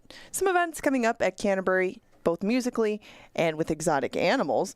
On July 17th, we're going to have Extreme Day. It's a jungle out there with ostriches, zebras, and camels racing in between the live horse races. Watch the animals take to the track in the most extreme day that we offer all season long. The Canterbury Concert Series is also coming up at the end of the month. Experience an outdoor concert experience like no other, with musical acts like Government Mule, Everclear, and Anderson East, along with many more. Be sure to get your tickets before they're gone and check out the full lineup at canterburypark.com.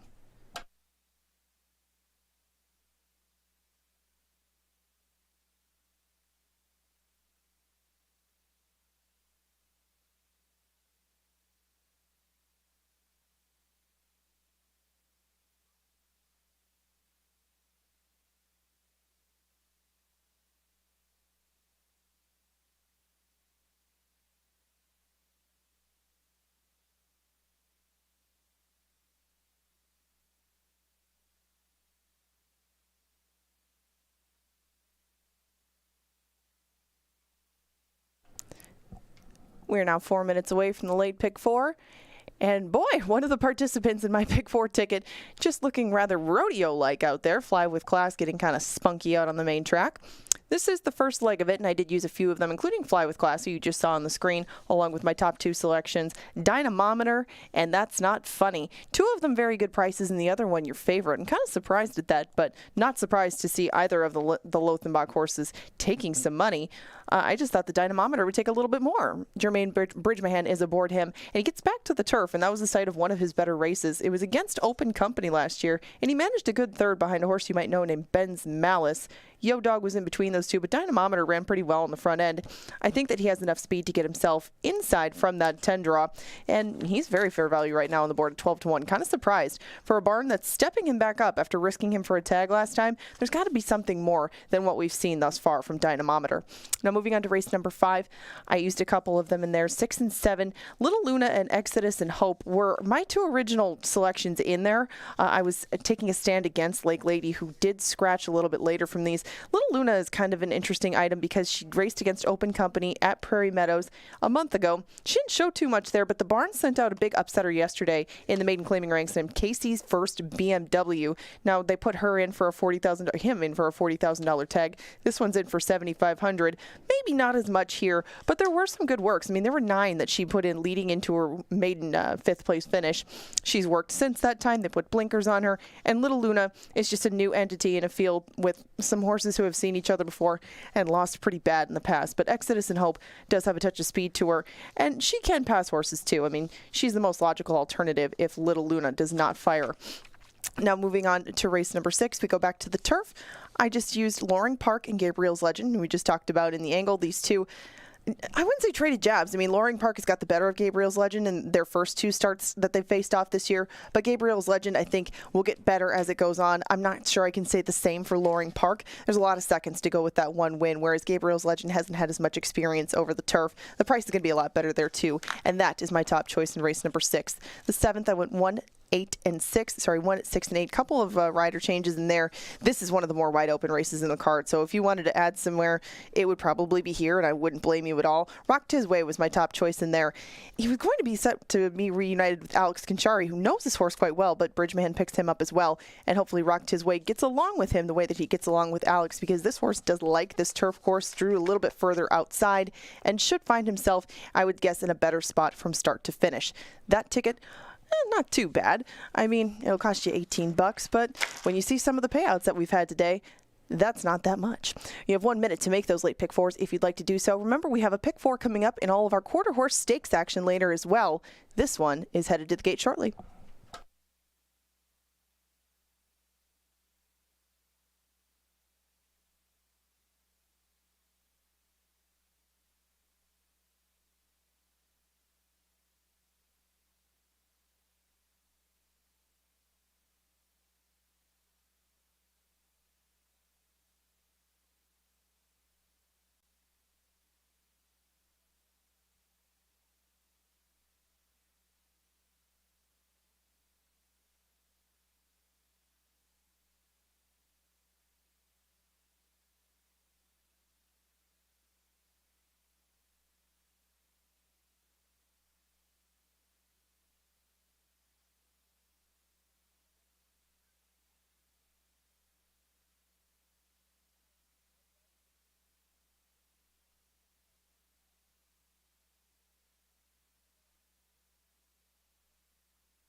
Za.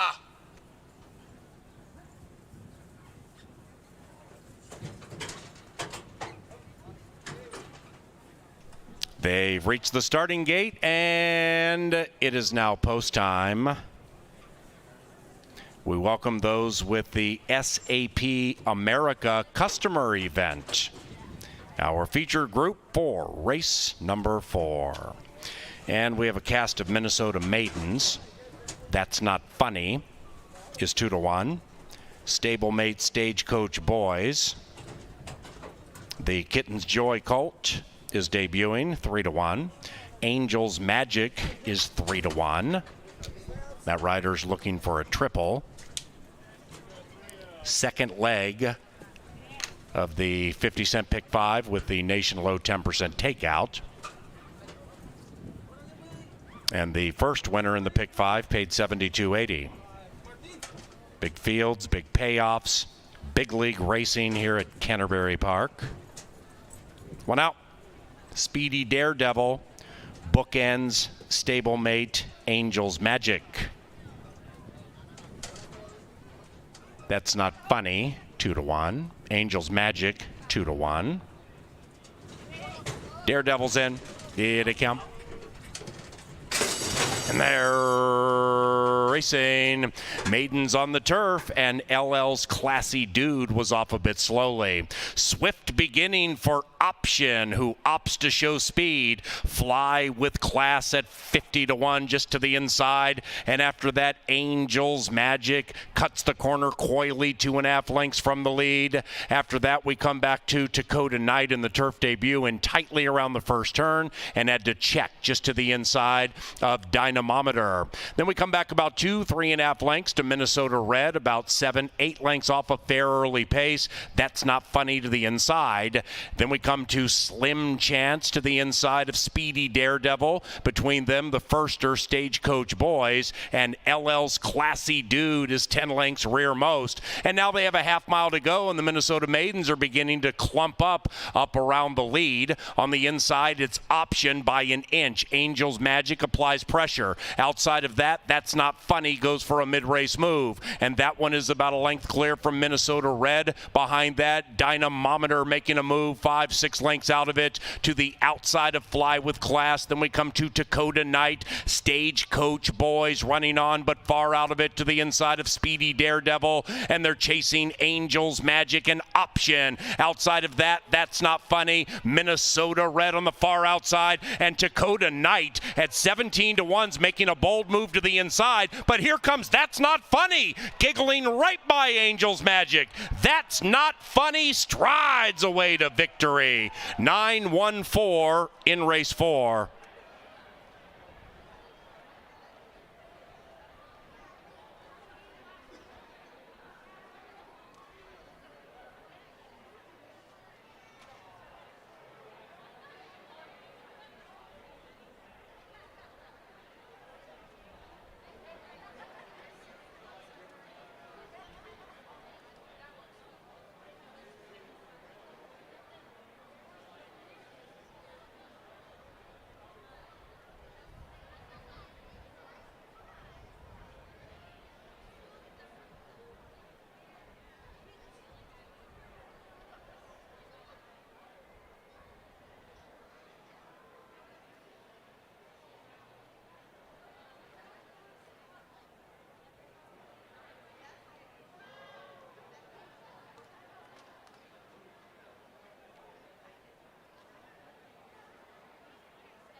91411 is official.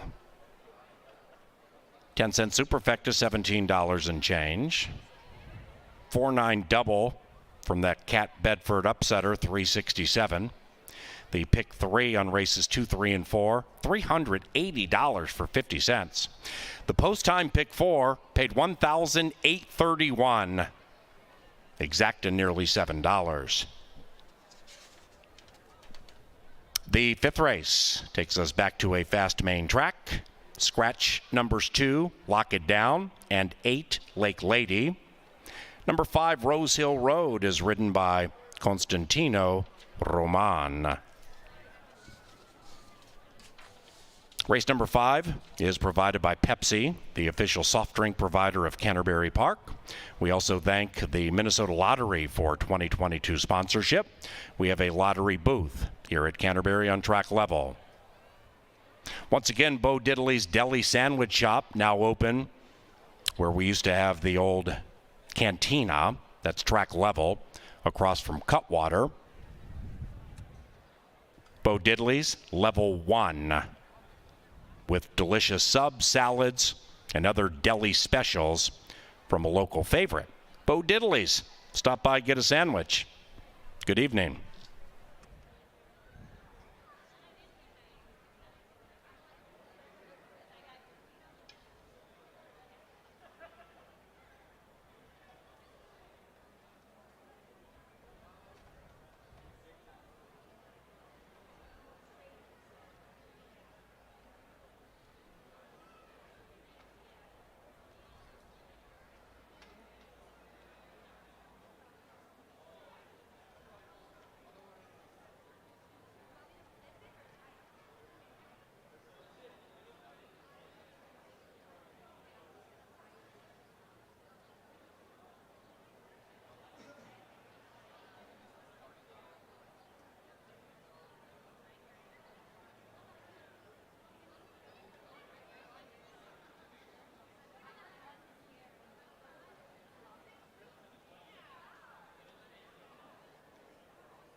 In the winner's enclosure, That's Not Funny, and Luis Fuentes. Bob Lothenbach and Lothenbach Stables, the winning owners, and the winning trainer is Joe Burnt. That's Not Funny is a 3-year-old bay son of Distorted Humor out of Alluring Squall, bred in Minnesota by the winning owner.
And they're racing.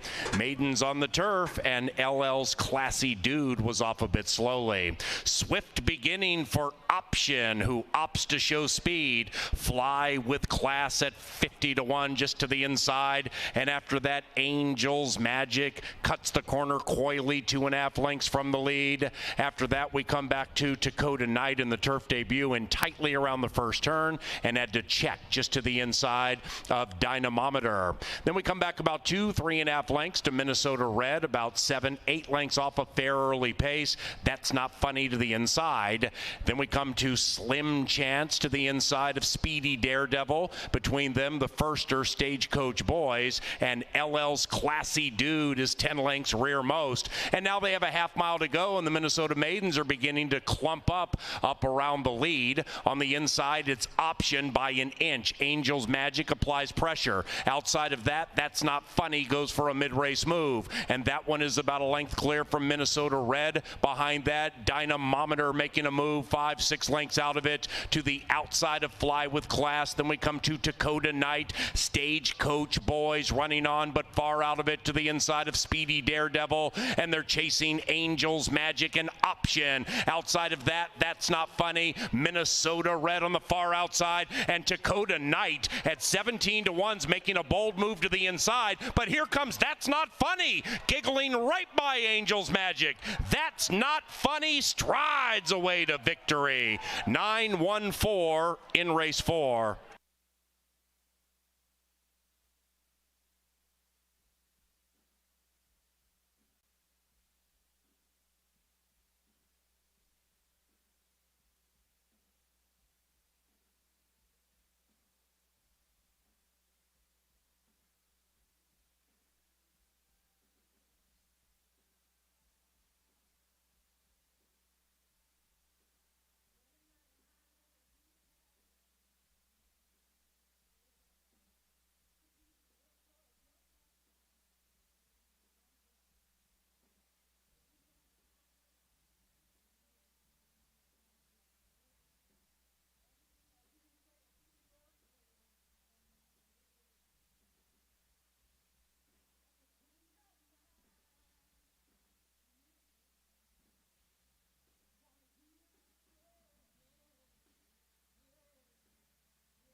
Southern Pecan has the inside but is losing ground. Then it's Chicken Truck. After that, Extreme Mayhem and Pure Rockets running on from behind as Chicken Truck shifts to the outside, chasing Magic Castle, and they're chasing in vain because number one is number one in race 1. It is Magic Castle. Put a Q around the first at CBY.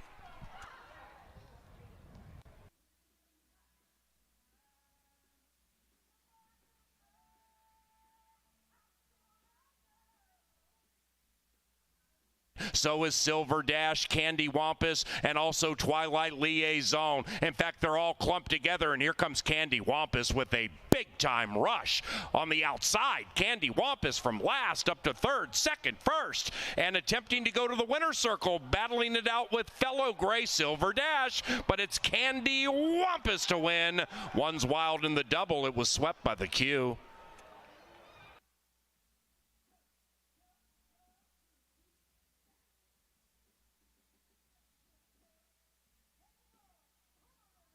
There goes She's Extremely Hot at 2-1, and She's Extremely Hot with a burst opens up 3, but with her boots on means business to the outside of Merlin's sister, and they're in the final furlong. She's Extremely Hot 3 with her boots on, and Merlin's sister chasing, and here comes the finish line, and here comes Merlin's sister at 35-1 to begin the pick 5.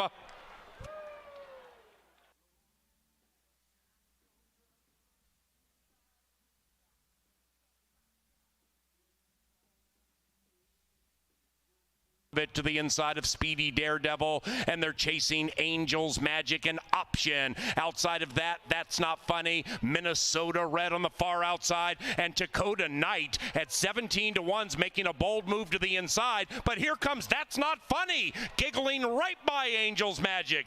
That's Not Funny strides away to victory. 9-1-4 in race 4.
Once again, turf racing's all about Joel Burnt and Luis Fuentes. They continue to dominate in that arena as the People's Choice at 2-1. So after a bomber to start the pick 5, a little more formful in leg 2. Want to say hello to the folks from Great Lakes and the Delta pilots that are out here. All my good friends through Paul Lewis, a good buddy of mine I went to high school with, who's a Delta pilot. So we got some great friends out here. Put your group on the track. Head to CanterburyPark.com for the details. We got a great group of pilots tonight and folks that work for that airline, and we love to support locals. So go Delta, go Great Lakes, and go Paul Lewis here tonight at Canterbury. Here in the 5th, we're going to scratch a couple horses, the 2 and the 8. We've got Minnesota bred maiden girls going 5.5 furlongs, and here they are. Number 1 is Timber Lady. Timber Lady's hoping that career start number 25 is the trick. 0 for 24 is Pesky. Does have a little closing kick. We'll see if the horse can save some ground and come get the money late. Taking some cash at the windows right now at 9-1. Number 3 is a long shot named All Sing Baby, Miguel Arroyo for Mr. Troy Bethke. 3 career starts, hasn't shown much, but the one thing you know about Troy Bethke, who's trained out here forever and a trainer I trust, is doesn't panic and lets those horses kind of get themselves into position to win. So maybe second time off the lab, you can expect some improvement. Miguel Arroyo has brought in some prices here this season at Canterbury. I would expect this horse has a little more early zip than we've seen so far as you look at the past performances in daily racing form.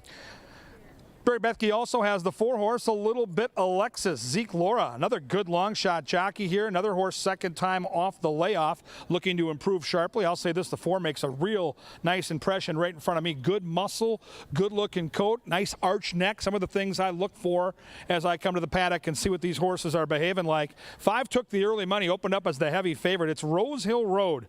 Constantino Roman gets the call here for Tim Anderson. And trainer Tim Anderson's got a couple horses in this race. Rose Hill Road has been bet before and has been right there. In fact, lost a photo here last August by a dirty nose. Hits the board almost every time out. 6 for 8 career. Has some speed. The layoff is the only question. We haven't seen the Rose Hill Road since September.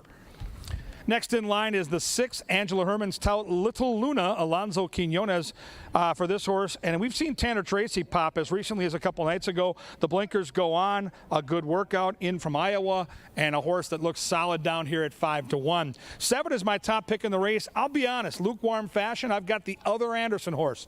I've got Kelsey Haar and Exodus and Hope. I like the pattern that this horse is in. It looks like a horse that's sitting on a win. You can kind of see it the last couple times out. One time on the lead, one time off the pace, showing some versatility. I like the outside post. I trust Kelsey Haar to put this horse in a good spot, and it just looks like today might be the day for Exodus and Hope. And finally, we got Charlie's Missile. Jay Litza, who handicaps in the Star Tribune, does an awesome job, along with Paul Allen, our track announcer, both like this horse. And the angle here has got to be the speed. This looks like the fastest horse out of the gate, at least on paper. We'll see if it plays out that way. In a maiden race, the lead is so very important. Horse makes a nice impression with that red shadow roll, looking good down here in the paddock. Is Charlie's Missile with Carlo Lopez. Minnesota bred girls traveling 5.5 furlongs. It's leg 3 of a pick 5 that could be pesky. We had a bomb on the front end. We need one more upset to maybe get a carryover into that amazing card tomorrow night. Race 5 coming up. It's coming at you, and it's all next.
We're down here in the Mystic Lake Winner's Circle. Time to play a little game. We're going to play red light, green light. You might not have done that since you were a kid or any kids here. Hope you enjoy it. We have a couple here who are going to be racing for a prize. Who's playing today? I'm Jamin Reevlin from Bismarck.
Into the starting gate now, and it is post time.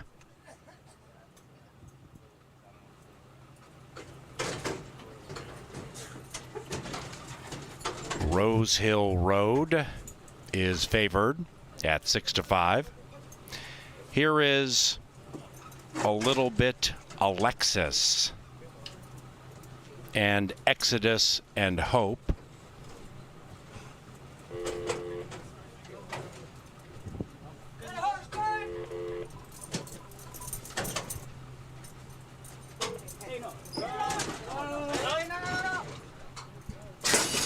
And they're racing from the wide side. Charlie's Missile pops out very speedily, and Charlie's Missile looking to get down safely with an ever-widening lead. After that, Rose Hill Road. That one is to the inside of Little Loon. Then it's Exodus and Hope, 7 lengths from the speed, and Charlie's Missile and Carlo Lopez open up by nearly 5. After that, All Sing Baby feels well strung out. Second last, a little bit Alexis. Texas, and at the tail, Timber Lady. They come to the top of the stretch, and leading the way is Charlie's Missile. It's Charlie's Missile at 8-5, now leading it by 8 lengths. In second is Rose Hill Road. After that, Exodus and Hope, still hoping to have some hope. And behind that one is Little Luna. Now they come down to the final furlong. Charlie's Missile is slowing down precipitously. Outside, Rose Hill Road. Inside, Exodus and Hope. And a very late charge from All Sing Baby. That's it for Charlie's Missile. Here comes All Sing Baby with Exodus and Hope. All Sing Baby, 45-1. Wow!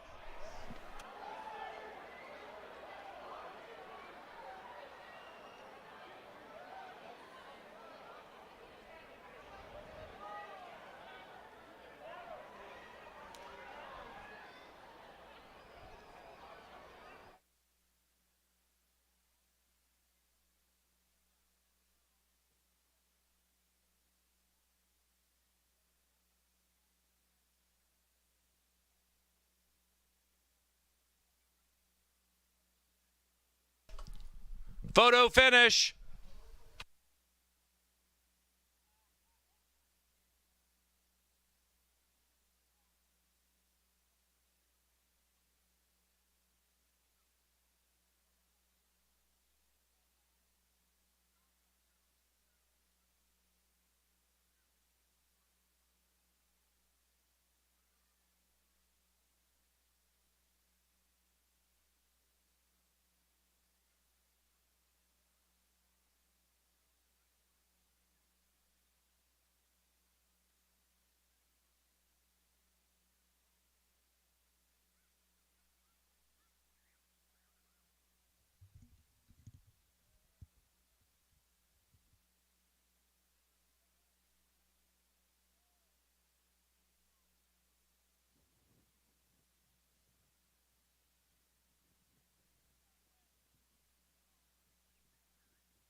Result of the photo shows 3 All Sing Baby first. 3-7-5-1. All Sing Baby at 45-1, the longest shot to win a race all season at Canterbury.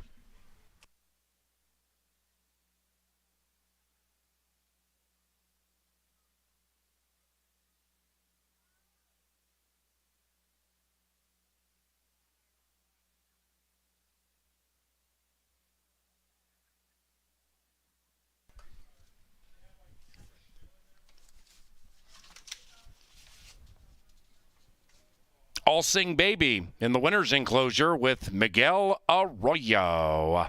The winning owner and trainer, Troy Bethke. And All Sing Baby was bred in Minnesota by Dennis Strokirch.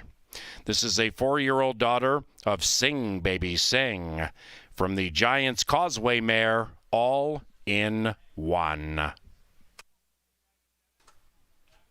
94.20 for a $2 win wager on All Sing Baby.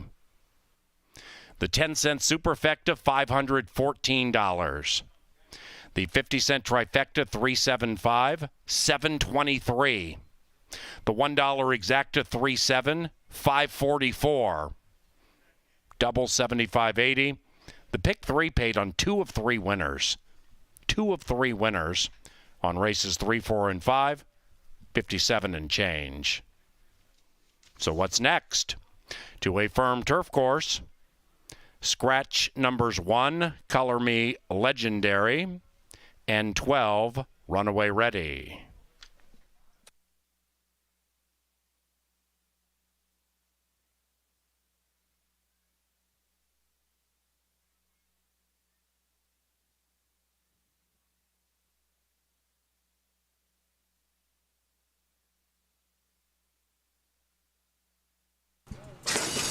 And they're racing from the wide side. Charlie's Missile pops out very speedily, and Charlie's Missile looking to get down safely with an ever-widening lead. After that, Rose Hill Road. That one is to the inside of Little Loon. Then it's Exodus and Hope, 7 lengths from the speed, and Charlie's Missile and Carlo Lopez open up by nearly 5.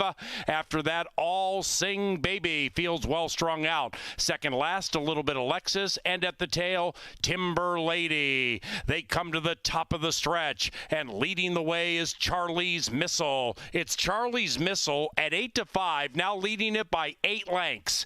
In second is Rose Hill Road. After that, Exodus and Hope, still hoping to have some hope. And behind that one is Little Luna. Now they come down to the final furlong. Charlie's Missile is slowing down precipitously.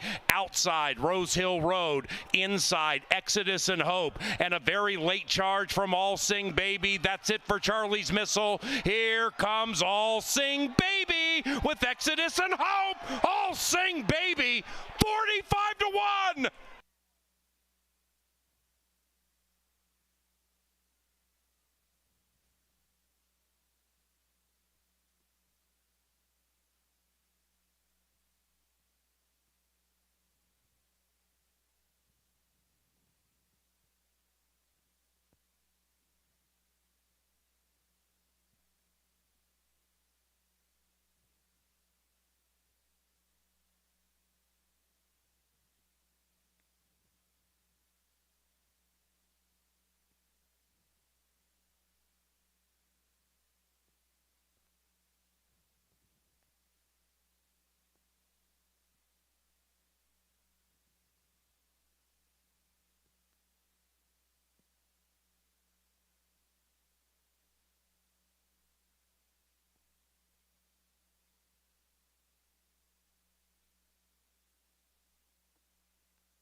Ladies and gentlemen, 2 jockey changes being announced for the first time.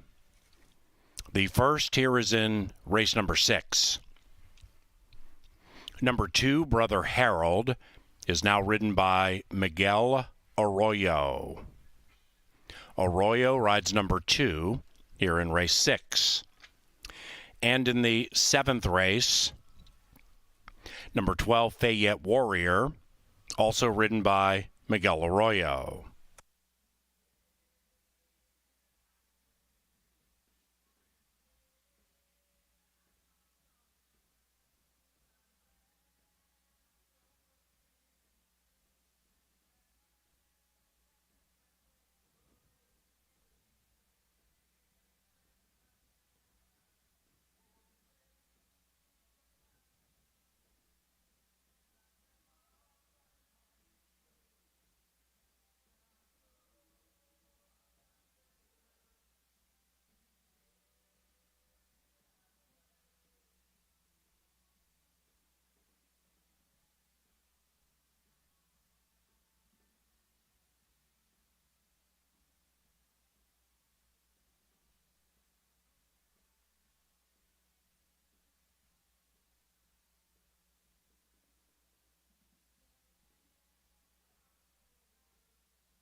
Well, we were hoping for a pick 5 carryover. We have no idea if that's going to happen, but a big step along the way is Troy Bethke and Miguel Arroyo team up, and that was impressive indeed, coming from the back of the pack, getting up in the shadow of the wire at 45-1.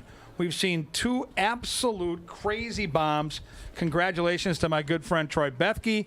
Good ride by long shot specialist Miguel Arroyo. And now we go to the turf in the penultimate race for the pick 5. We still have 4 quarter horse dashes as we're going to have a little sun shower out here in the paddock. This is another terrific handicapping challenge here. We scratched the bookenders, the 1 and the 12. Let's look at some of the contenders. There you see one of the prime players in this race. That's the 4-horse Loring Park. You get Joel Burnt and Luis Fuentes, and I'm going to keep beating the drum because it's been pretty unbelievable what they've done this year, winning over 40% together on the turf. They have a win on this card. There's a bunch of speed in this race. This horse figures to get a great trip from just off the speed, has enough speed to stay right in the hunt, and that post should give jockey Luis Fuentes plenty of options. I think the 4 is going to be very, very difficult to get around, but I do see a couple of horses that catch the eye. There's Angela Herman's tout, and I've mentioned that she can find a long shot fair and square. This horse had a 10-1 morning line. Angela might have her money already in at the windows, but I see the angle here for sure. And Gabriel's Legend is a horse that figures to sit off what could be a very hot pace. The 6-horse St. Charles is extremely fast. My pick, the 10, likes to giddy up out of the gate, at least did so last time. There's a couple others in a big field that probably have enough speed to keep that 6-horse on us. So Angela's horse is likely going to lay off the pace. Gabriel's Legend is a horse that I would definitely include if you're putting together trifectas and/or superfectas. Here they come now out in the paddock. Just a light shower. The track is not going to change. It's firm. We'll see how the night progresses before we get to the quarter horse stakes. But just a little sun shower right now in the paddock. There's a good look at the 3 tri-spot. Sophia Barandella had this horse in a position to pull off a crazy upset 2 starts back on the turf. Made a giant move from well off the pace, and at 66-1, looked at the top of the stretch like this horse might have a chance to win. A similar move tonight from a better post, and who knows? The horse is taking cash, as you can see right now, at 11-1. There's Loring Park. There's the hot turf connections, and boy, the 4-horse makes a really nice impression down here. You get Fuentes and Burnt, and they have just been brilliant, and this horse is the horse to beat without a doubt. Next in line, you're going to see the closer that Angela Herman touts, the 5, Gabriel's Legend for Kelsey Haar. I'm on the 10. I'm going to talk a little bit about I'm a Harley too and why I migrated towards this horse. I thought we'd get a fair price, and 4-1's decent right now. I'm not doing somersaults here, but a good enough price. Last time out, did all the dirty work, and that was against Open Company, and this is a Minnesota bred. And I figured, all right, the horse has shown some versatility, certainly likes the Canterbury Park turf course, where this horse has raced 13 times with 4 wins and overall 7 in-the-money finishes. And, yeah, we'll have to improve a little bit, but we get a workout. We get rested since June the 9th, and I think this horse might be in a position to sit just off the speed and pounce around that turn. Now, we'll see. We'll need a career best to hold off that 4, and I think the 5-horse that Angela touts is a real danger here as well. But in a race where I thought you wanted to shop for a little value, I'm going to try the 10. I'm a Harley too. And I just think this is one of those races where if you're going to play that trifecta again, you got to consider some long shots. And one of the horses, before I get done here, I want to impress upon you as maybe a horse to use underneath is the speed of the race. That is the 6, St. Charles. This horse is going to be loose. And if Carlo Lopez can get a decent half mile out there, something that's not crazy out of that turf sprint, this horse ran a pretty good race 2 back against Open Company going long, and it'll all come down to how much that horse is pushed early. But if you're looking for a goofball to mix into your tries and supers, I think the 6 at 12-1 merits at least a peek here, and I think that try spot, that 3 with Sophia, also has a decent chance to hit the ticket. I'm on the 10. I think the 4 is going to be tough. Angela likes the 5. Those are the prime players here. Another great little betting race. On the turf we go for race 6. Minnesota's best. Minnesota's boys here, the Colts and Geldings. Get the bets in now. 2 more thoroughbred races, 4 more quarter horse stakes as the light showers fall down. And we need it. It's humid out here. It's going to give us a chance to cool off here in the Shakopee sun. Good luck here in race number 6.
Welcome back to the Mystic Lake Winner's Circle. Time to play another game. This time it's a Turtles edition of Framed. So what we're going to do is we're going to put an image from a movie behind us and give you 15 seconds to name what movie that is. Today's image going to be a turtle because up for grabs is a gift card from our friends down the street at Turtles.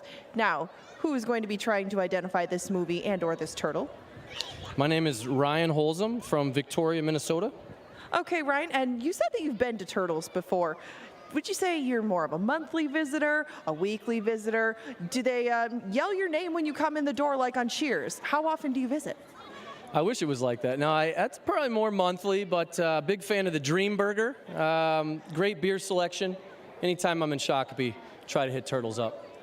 Couldn't have said it better myself. So what we're going to do, we're going to turn around and look at the screen. I'll give you 15 seconds, name the movie, and you're on your way for dinner at Turtles. Let's have a look over here. Now, can you tell me who that turtle is or what movie they're from? I have a 4-year-old and a 2-year-old, so I've never seen this movie. But I believe that is Crush and Squirt from Finding Nemo. That is absolutely correct. Excellent work, excellent work. Yes, nailed it, absolutely nailed it. You are going home with a gift card from Turtles Bar and Grill.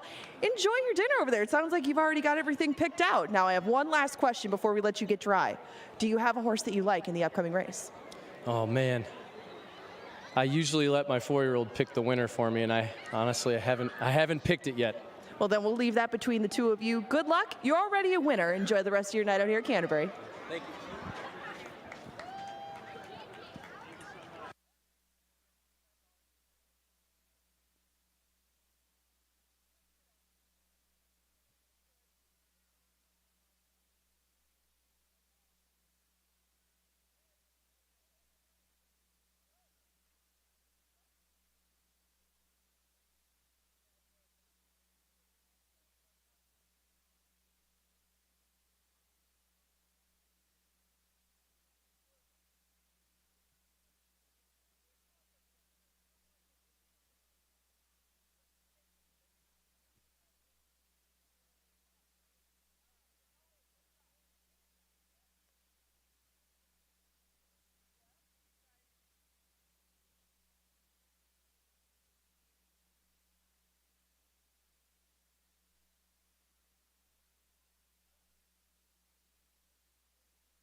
And the horses have reached the starting gate. It's post time for race number 6.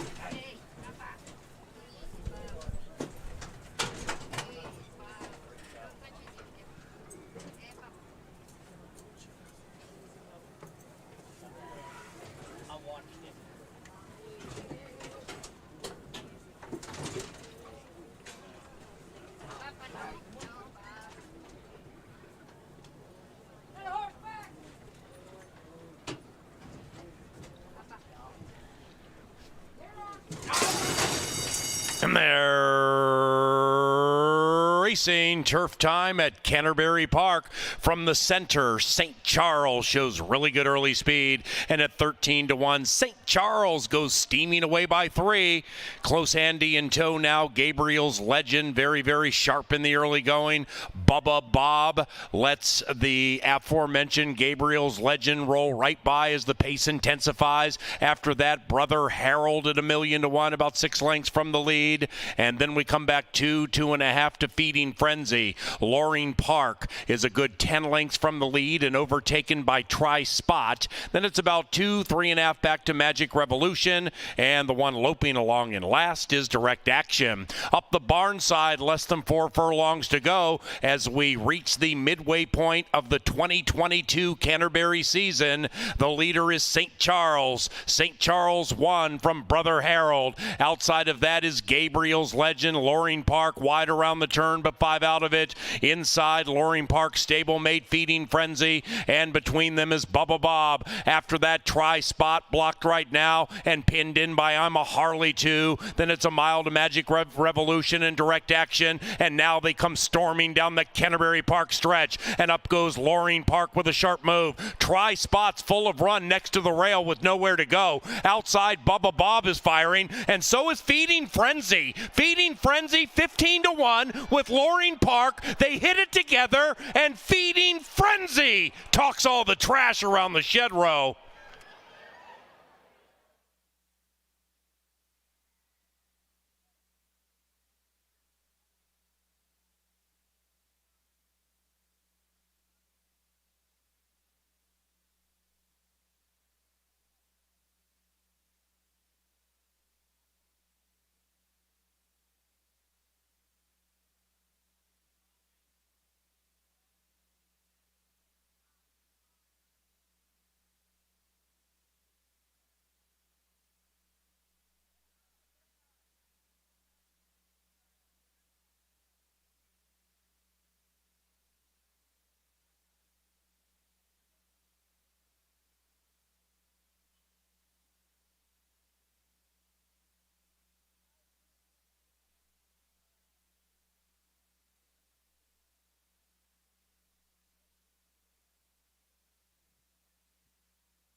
The numbers 8, 4, 9, 3.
And race number 6 on this upset-laden Thursday is official.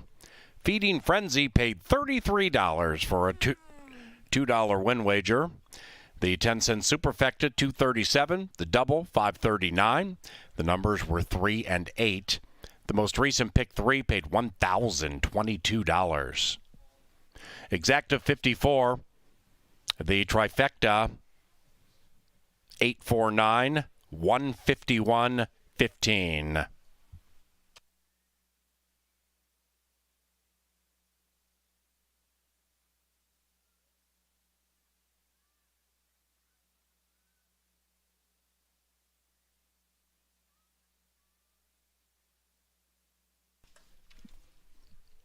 Race number 7 is 20 minutes from now. It is our final turf race today. That turf is firm, and number 3, Palace Prince, is ridden by Ezekiel Laura. Number 5, Can He Do It, is picked up by Luis Negron. Number 8, Rock Tisway, now ridden by Jermaine Bridgemahan. Scratch number 11, P Club, and 12, Fayette Warrior, is ridden by Miguel Arroyo. Meanwhile, in the winner's enclosure, it is Feeding Frenzy and Jermaine Bridgemahan. Feeding Frenzy is owned by Bob Lothenbach and trained by Joel Burnt. And that is 3 victories tonight for the owner and the trainer. Feeding Frenzy is a 4-year-old brown son of Lemon Drop Kid out of Chorgus, bred in Minnesota by the winning owner, Bob Lothenbach, who has bred 3 of the first 6 winners this evening. Well done, Mr. Lothenbach.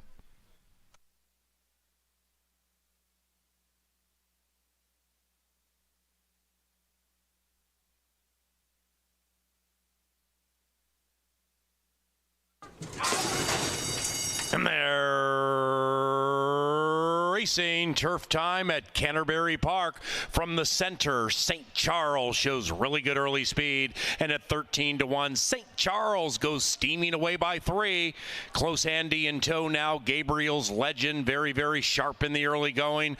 Bubba Bob lets the aforementioned Gabriel's Legend roll right by as the pace intensifies. After that, Brother Harold at 1,000,000 to 1, about 6 lengths from the lead. And then we come back 2.5 to Feeding Frenzy. Loring Park is a good 10 lengths from the lead and overtaken by Tri Spot. Then it's about 3.5 back to Magic Revolution, and the one loping along in last is Direct Action. Up the barn side, less than 4 furlongs to go as we reach the midway point of the 2022 Canterbury season.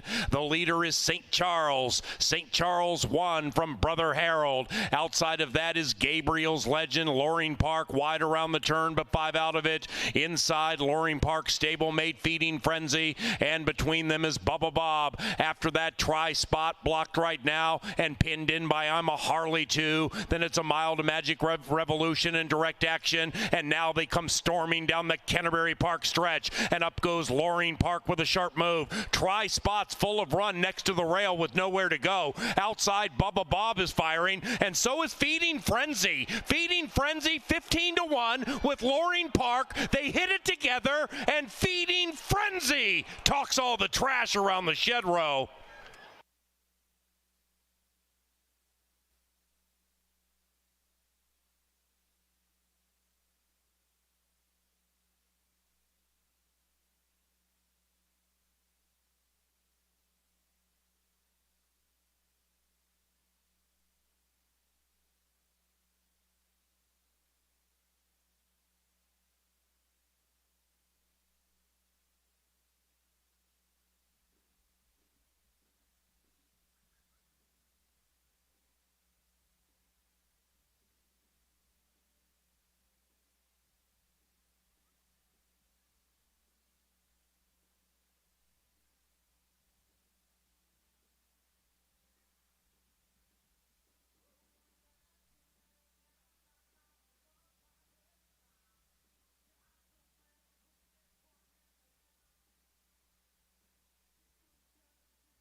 Ladies and gentlemen, a rider change here in race 7 being announced for the first time. Here in the 7th race, number 5, Can He Do It, is now ridden by Sophia Barandella.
Well, it's going to be a fun weekend out here at Canterbury Park. Again, we've got that break for the Twin Cities Summer Jam coming after Sunday's races.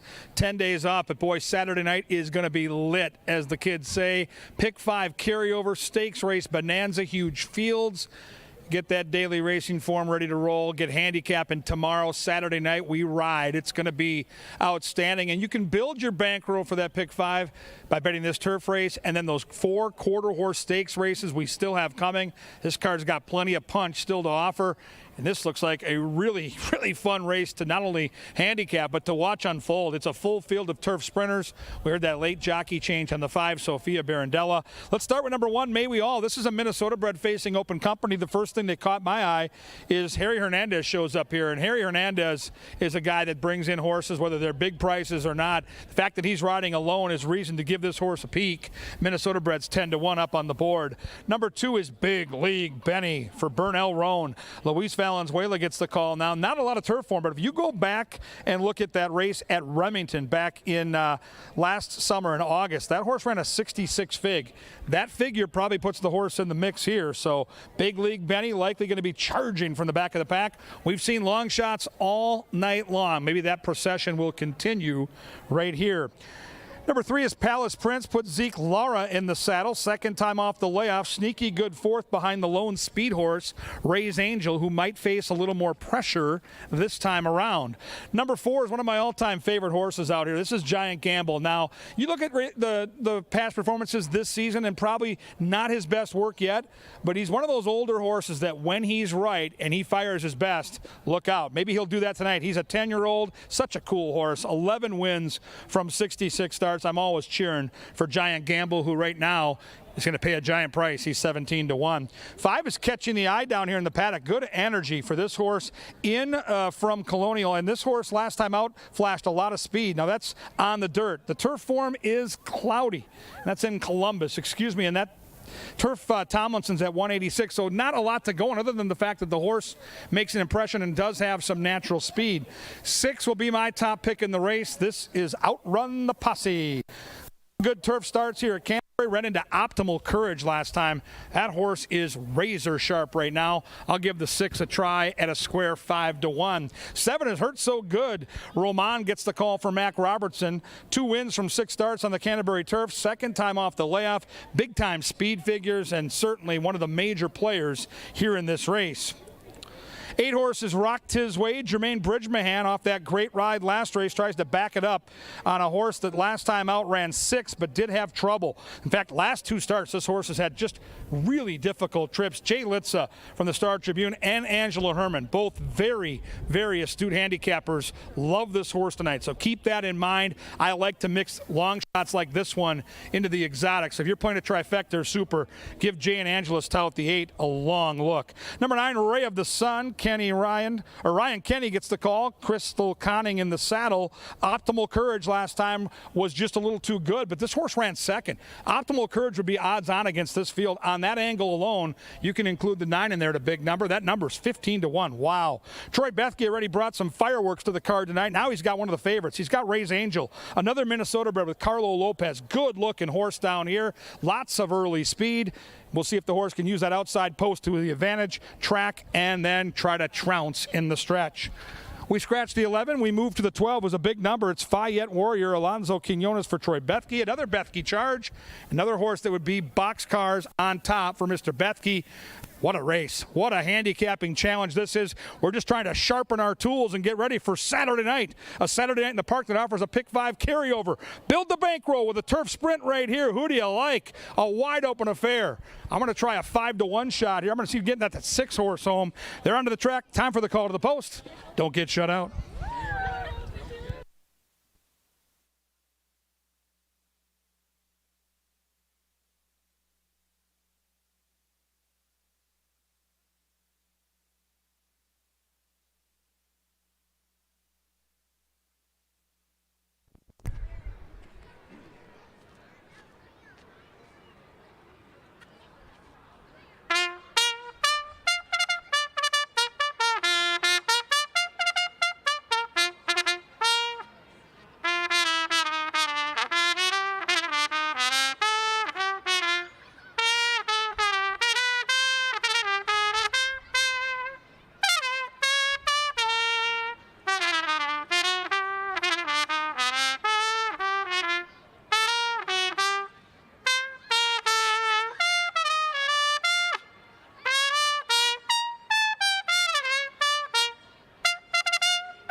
That is Sir Leonard Dykert with the call to the post, bringing them onto the track. Then the turf course for race number 7. Number 3, Palace Prince, ridden by Zeke Laura. Number 5, Kenny Dewitt, ridden by Sophia Barandella. Number 8, Rock Tisway, ridden by Jermaine Bridgemahan. And 12, Fayette Warrior, picked up by Miguel Arroyo. Scratch number 11, P Club.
1 minute.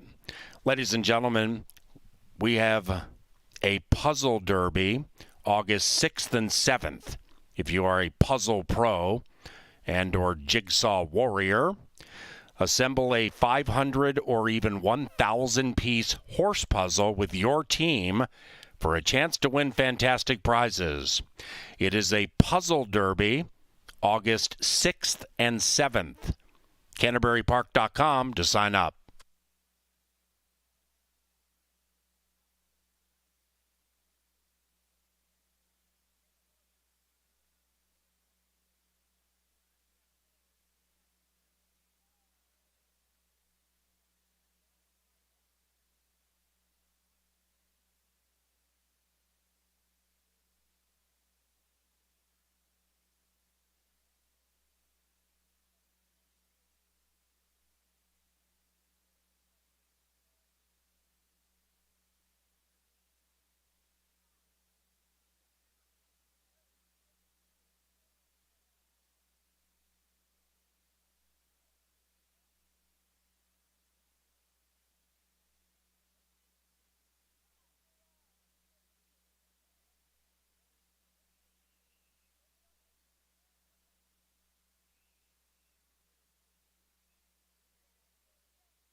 They're at the gate. It is now post time.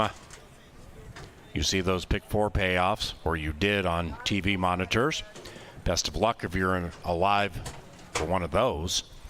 The 4 of 5s in the pick 5, also quite lucrative. A night during that pick 5, we have had 3 horses win at 35 to 1, another at 45, and most recently 15. Saturday, when racing begins at 5 o'clock, we will have a pick 5 carryover right around $58,000. That'll be Saturday at 5 o'clock. Pick 5 carryover right around $58,000 already in the pool. Ray's Angel 2 to 1.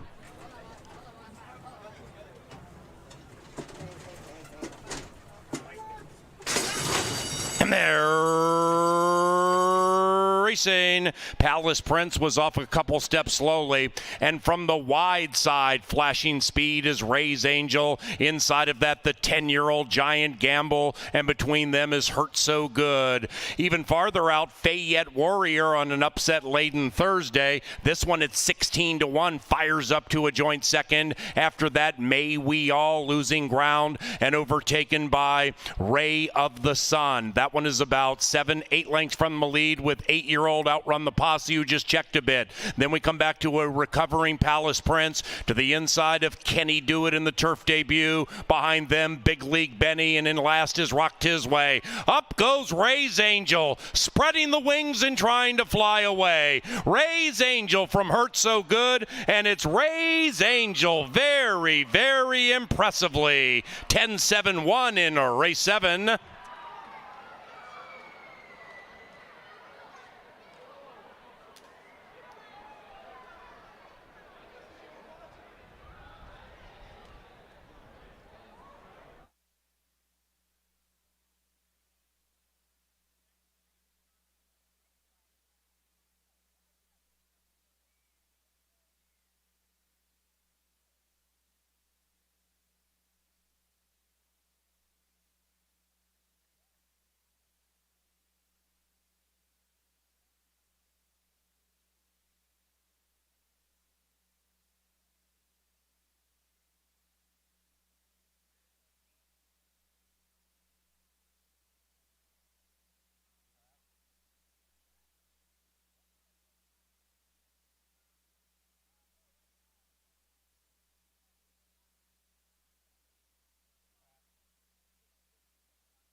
Number 10, Ray's Angel, ran first, 10-7-1-4 in a lickety-split 55.66.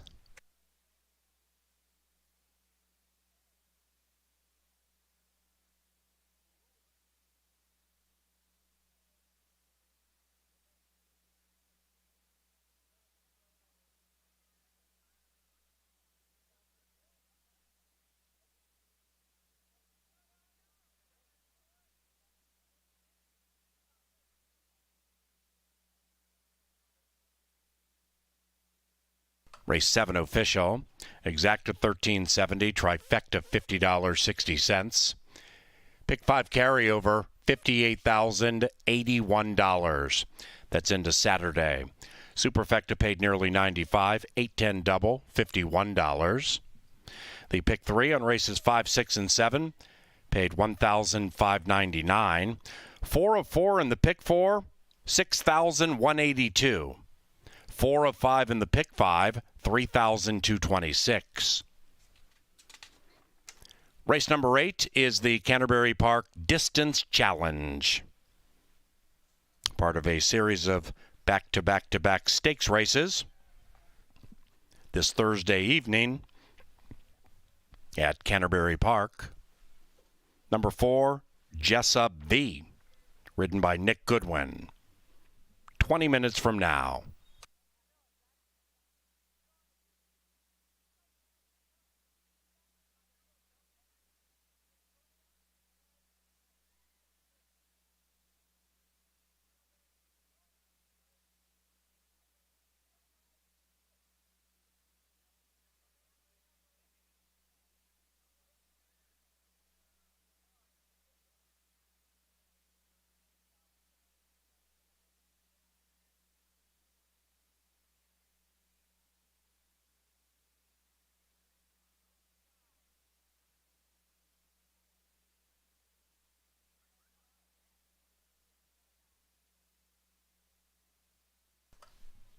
Into the winner's circle for a second consecutive time, he is Ray's Angel and Carlo Lopez.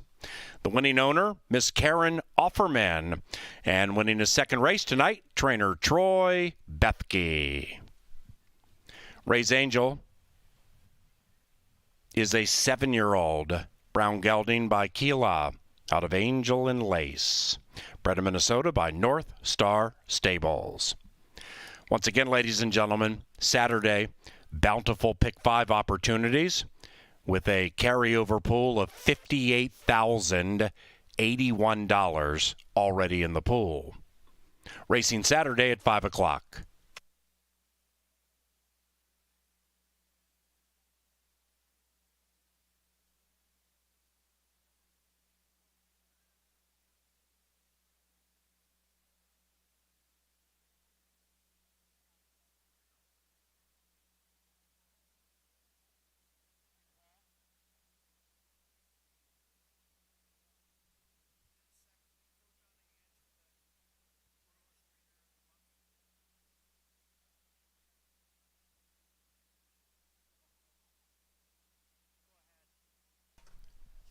Ladies and gentlemen, let's honor our quarter horse trainer of the month. And for more, here is Angela Herman. Thank you, Paul. If you would please direct your attention here to the Mystic Lake Winners Circle.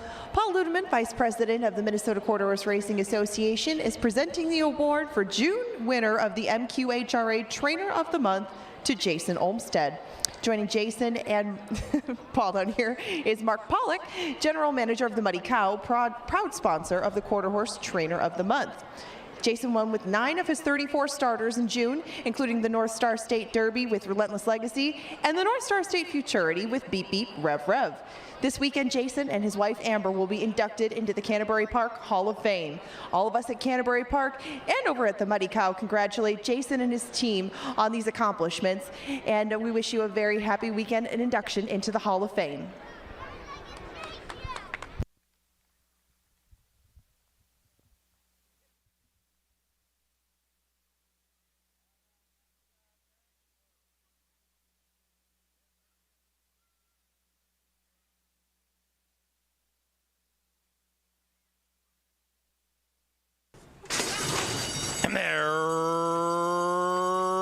racing. Palace Prince was off a couple steps slowly. And from the wide side, flashing speed is Ray's Angel. Inside of that, the 10-year-old Giant Gamble. And between them is Hurt So Good. Even farther out, Fayette Warrior on an upset-laden Thursday. This one at 16-1 fires up to a joint second. After that, May We All losing ground and overtaken by Ray of the Sun. That one is about 7-8 lengths from the lead with 8-year-old Outrun the Posse, who just checked a bit. Then we come back to a recovering Palace Prince to the inside of Kenny Do It in the turf debut. Behind them, Big League Benny, and in last is Rock Tisway. Up goes Ray's Angel, spreading the wings and trying to fly away. Ray's Angel from Hurt So Good, and it's Ray's Angel very, very impressively. 10-7-1 in race 7.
All right, a series of stakes races to finish an upset-laden Thursday at Canterbury Park. Quickly, those of you coming back Saturday, or if you're not, you should be. Pick 5 carryover, nearly $60,000 after those upsets tonight.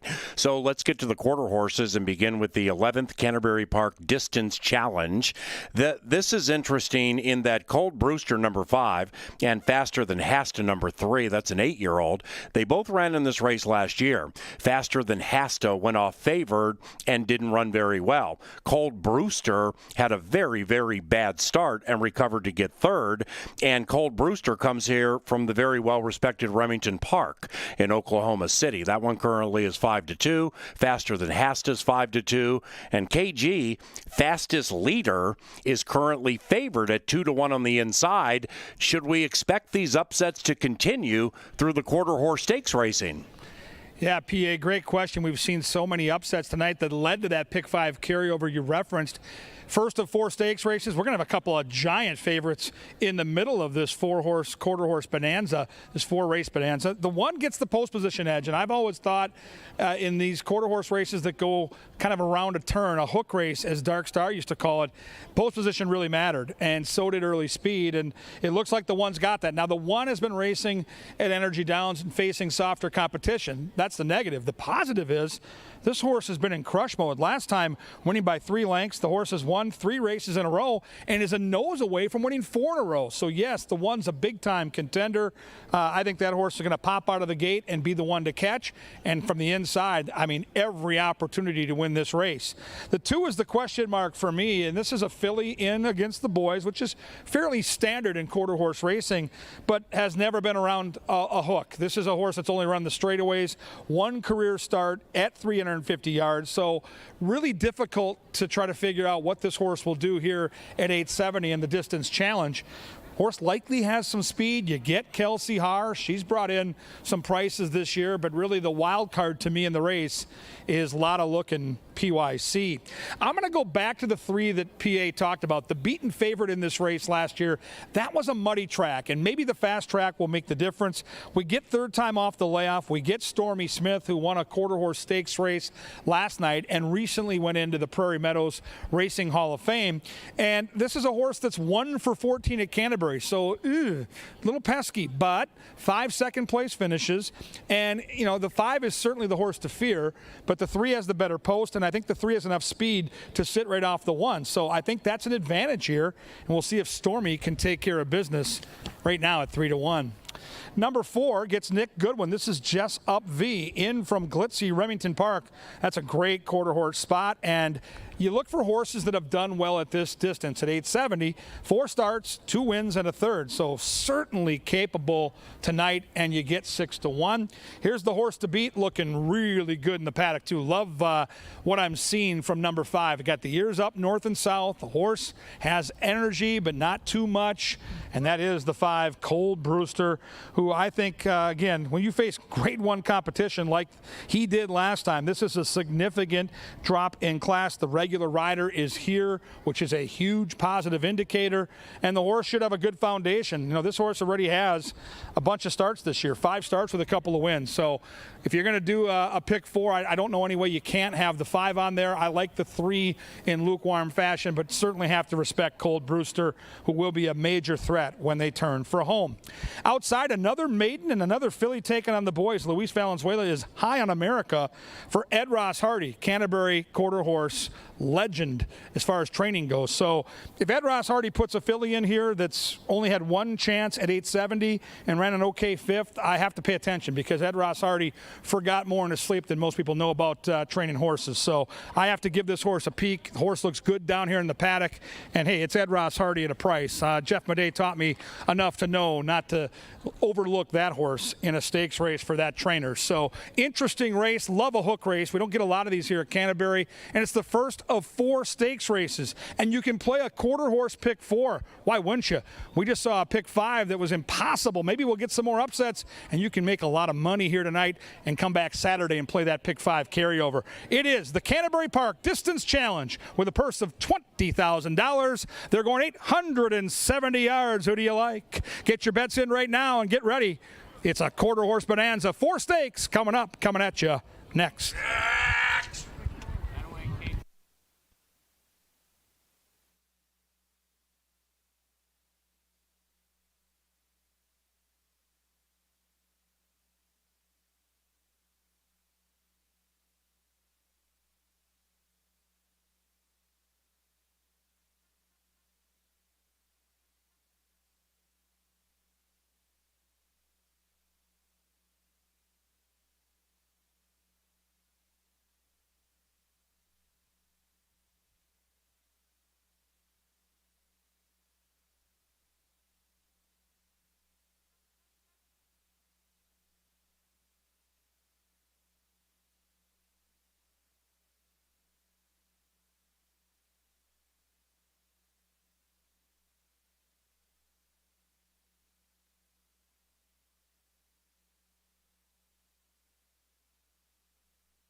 The wonderful call to the post brings them onto the track for the first of 4 consecutive stakes races.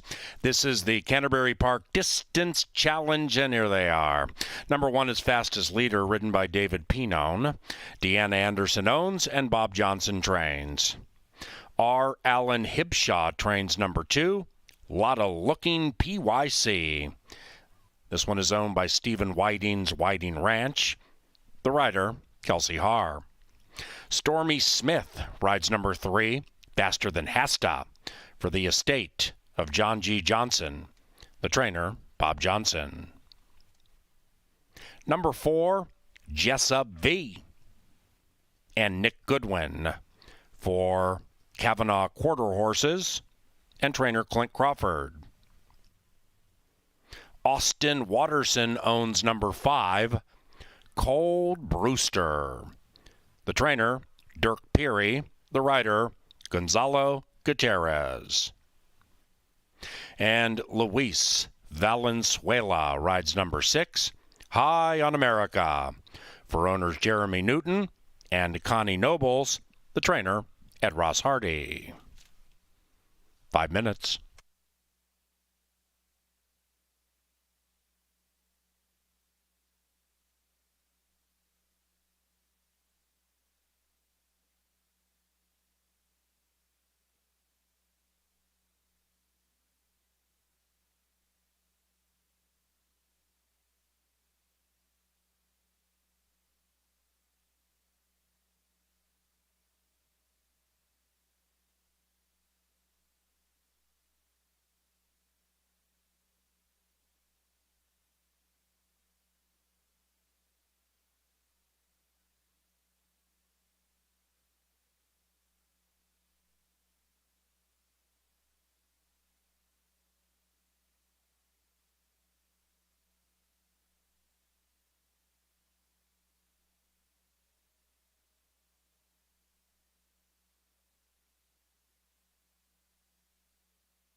They have reached the starting gate. It is now post time for race number 8, the Canterbury Park Distance Challenge.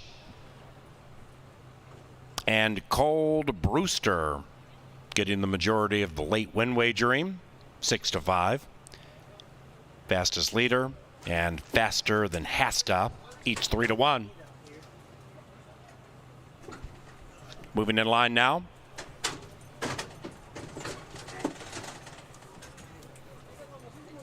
Cold Brewster goes in. Likewise for the mare, taking on the boys. A lot of looking PYC. Now the 8-year-old Wyoming bred, Faster Than Hasta, followed by Carlisle, and the maiden High on America, last in line. And they're racing. Good start for all. And the maiden High on America at 12-1 comes out with terrific speed. The bookender, fastest leader, good to go to the inside. After that, Cold Brewster, rider as the green colors. Then we come to a lot of looking PYC. The mare's pinned inside. Faster Than Hasta, that 8-year-old Wyoming bred beginning to roll. And the one in last is Jess Up V. They head for home in the 11th Canterbury Park Distance Challenge. And they are chasing High on America. Inside, fastest leader. Outside, Cold Brewster beginning to roll. And between them, Faster Than Hasta. Here comes Cold Brewster to put a chill over the field. 5-3-1 in race 8.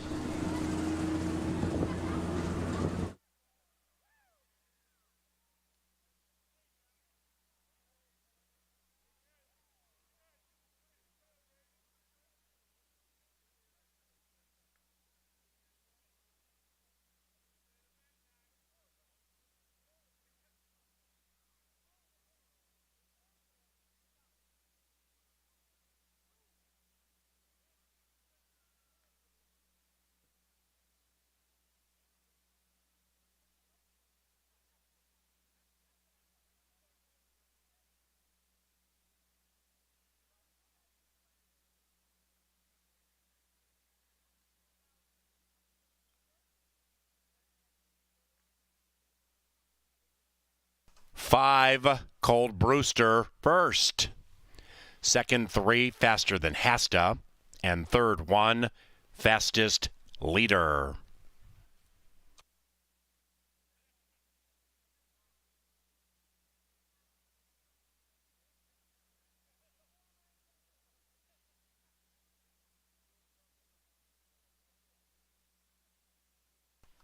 Canterbury Park would like to thank Loeffler, one of our sponsors, and our replay sponsor.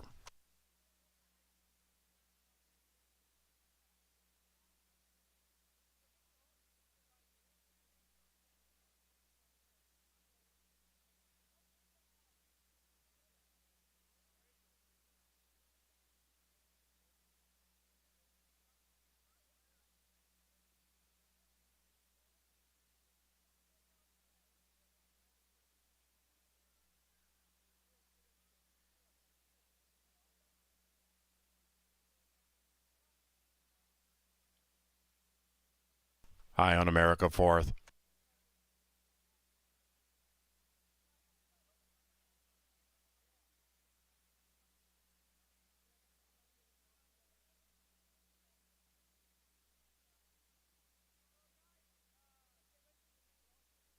And the 8th race is official, 5-3-1-6. Race number 9 is the 7th Canterbury Park Distaff Challenge. This is a Grade 3 event with a purse at nearly $40,000. No scratches, no rider changes in the 9th, which is about 20 minutes from now.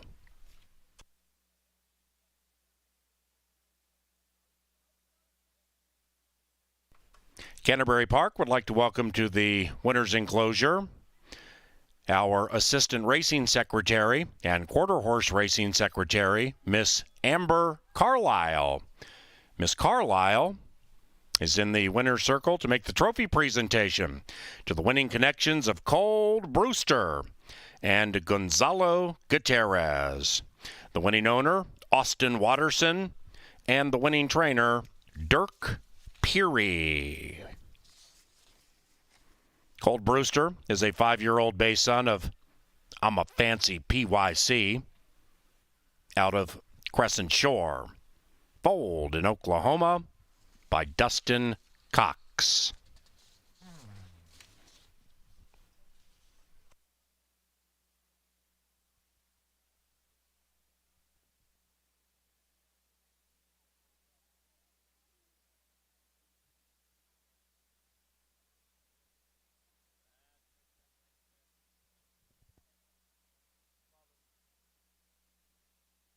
Canterbury Park thanks Ornitos for 2022 sponsorship. For you shot takers, we serve Ornitos all night, early morning, candle burning time, whenever you need it. Thank you, Ornitos.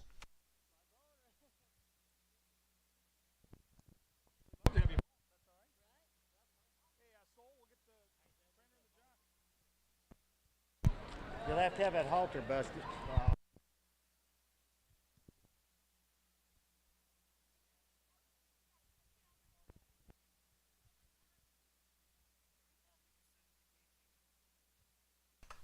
Ladies and gentlemen, in the winner's enclosure, here's KG.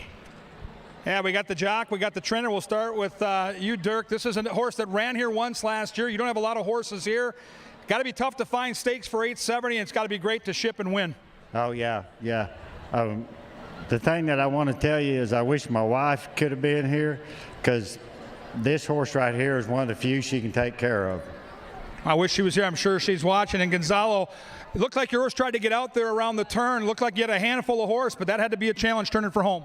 Yeah, like when they leave, he kind of trying to go in a little bit. I just trying to stay out of the way. I just hang on to him.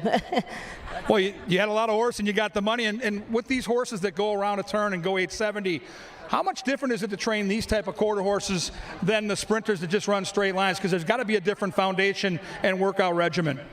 Well, you train them not quite as much as thoroughbred, but pretty close. Well, congratulations. Your horse was ready to run today. You went the wide way home and still got the money. Yeah, thank you. Distance challenge goes to the shipper. Third last year. This time they kicked the door all the way down, Bum Phillips style. Thanks a lot. Congrats, you guys.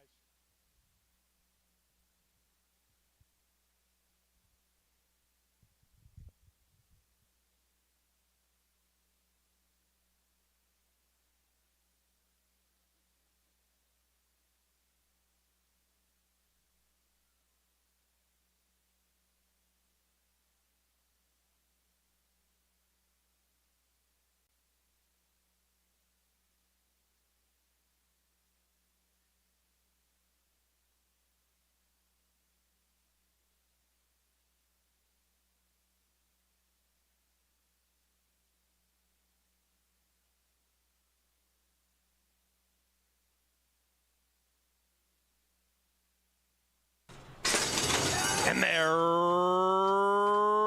racing. Good start for all.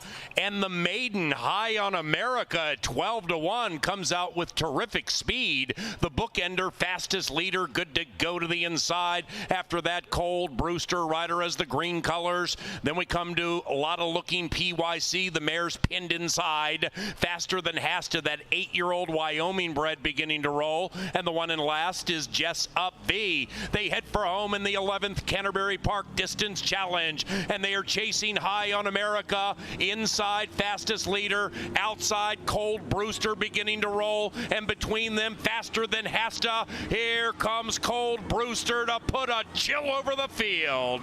5-3-1 in race 8.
We have graded races at Canterbury Park, and one of them is the Distaff Challenge. This is the 7th running, and the race starts and stops with number 9, Linder 16, who's looking to win this race for a 3rd consecutive time. And what a fantastic mare she is. Earnings at $776,000. She's won graded stakes races here, also at Albuquerque and Ruidoso, and Linder 16 averages $52,000 per victory. She's 6-5 right now, and there she is, looking a picture of perfection as usual. The veteran mare is trained by Jason Olmstead, who is inducted into the Canterbury Park Hall of Fame tomorrow night. Kevin Gorg, Linder 16, provides HOF efforts pretty much every time. Yeah, no doubt about it. I'm down here with Angela Herman getting ready to handicap this Grade 3 event. She's the 2-time defending champion, Angela. The big question mark for me is now we don't have a prep race, and it's always hard to find said prep race for a horse of this caliber, but off for quite a while since January. When you take on tough races like this, you generally just don't want anything going not according to schedule. They did try to get a spot for her. Couldn't do it, but, I mean, she's proven to be just fine off works alone. Linder 16 is the one to beat in here, and she drew outside, too. I mean, there were only a few knocks you could make against her, maybe if she drew the rail, kind of like with Danger in the next race, but she's tough to tear apart. She can handle this track. She likes it a lot. I didn't take her on top. I did try to take a shot against her with the horses 14-1, but you're going to get a good price on anybody against Linder 16. She makes a good impression down here. She's got the record to back it up, and she's the one to beat. Stacey Charette-Hill is a trainer that we saw here a couple seasons ago that just dominated the trainer standings, won at a super high percentage. And right away when you handicap this race, you notice that she's got the inside too. Both have some big time speed index numbers. I look at this one horse, 3 starts back, that's a 108 speed index. That is crazy good. So yes, the 2-time defending champion deserves to be favored, but I think both these 2 inside horses are intriguing. Well, especially the one that Escada gets aboard, Apolitical J. Julia. He rode both the 1 and the 2 in their last starts. Now, granted, one of them was a little bit further back than the other, just 10 days prior, but this one has taken on some very, very tough customers and has won 2 of her last 3. I mean, she did take on that Grade 2, almost got it on March 19th. This one is definitely trending in the right direction, and I just don't like the rail. But you get 6-1. I mean, if you get one from that barn, usually anywhere else, you're not going to get that kind of price. But, I mean, we haven't seen her up here in a while. The home base is down at Prairie Meadows and Remington Park for that barn, so maybe we can catch one at a big price since maybe they've been gone for a little while and people haven't bet them as much lately. Fans, don't sleep on the other Olmstead. I've got the 5-horse second, Apolitical Mogul. Loves Canterbury Park, 10 for 10 in the money, 10 wins and 33 career starts. And I think this horse has a real shot to beat the barnmate right now on the board at a juicy 6-1. But Angela, off your tout in the press box a couple hours ago, you like this 6. And one thing we all know, we can all agree that quarter horses that run at Los Alamitos, that's the Churchill Downs side of things on the thoroughbred side. That is big time competition. Tell us why you like a horse that's 1 for 22. Well, I took Javelina Cantina last time when she did Break Her Maiden. She did it very impressively.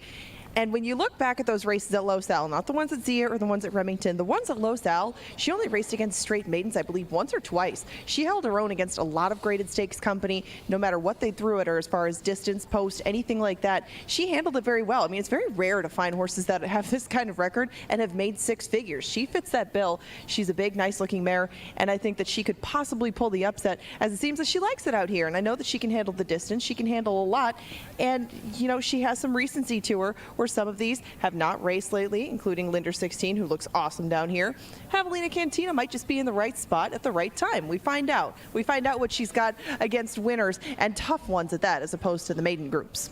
Yeah, this is quite a field we've got here. These are some really talented ladies here. This is a Grade 3 race. You expect that. I thought the one of all the horses in the paddock that caught my eye was the inside marker. I really liked what I saw from the 1 spot, Apolitical J. Julia. I am very intrigued about that horse at 7-1. You know, the favorite, just, you mentioned the horse looks good physically, and I agree. She's just kind of ambling along out here. I'll look for her to perk up once we get a jockey aboard and get out to the track, because right now she just looks kind of, all right, here I am, a bet been there, I've done that, and she's a special horse. She's won 15 out of 31.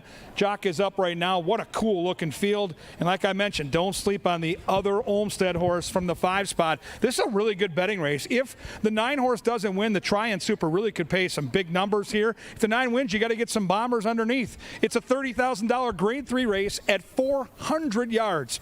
There go the ladies. Out of the paddock and down the bridle path they go soon. We get the bugler, and we're just a few minutes away from another great stakes race, quarter horse racing.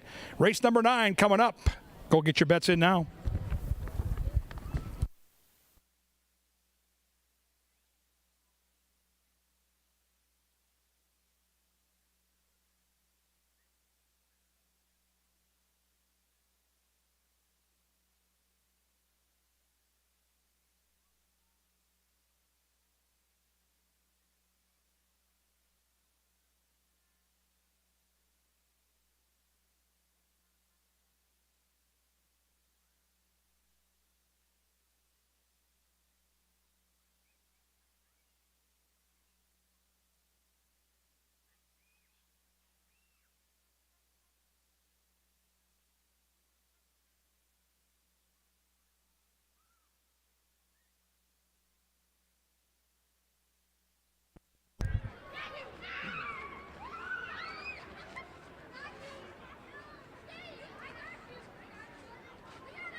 Sir Leonard Dykert with the call to the post, bringing them onto the track for the 7th running of the Canterbury Park Distaff Challenge, a Grade 3 stakes race.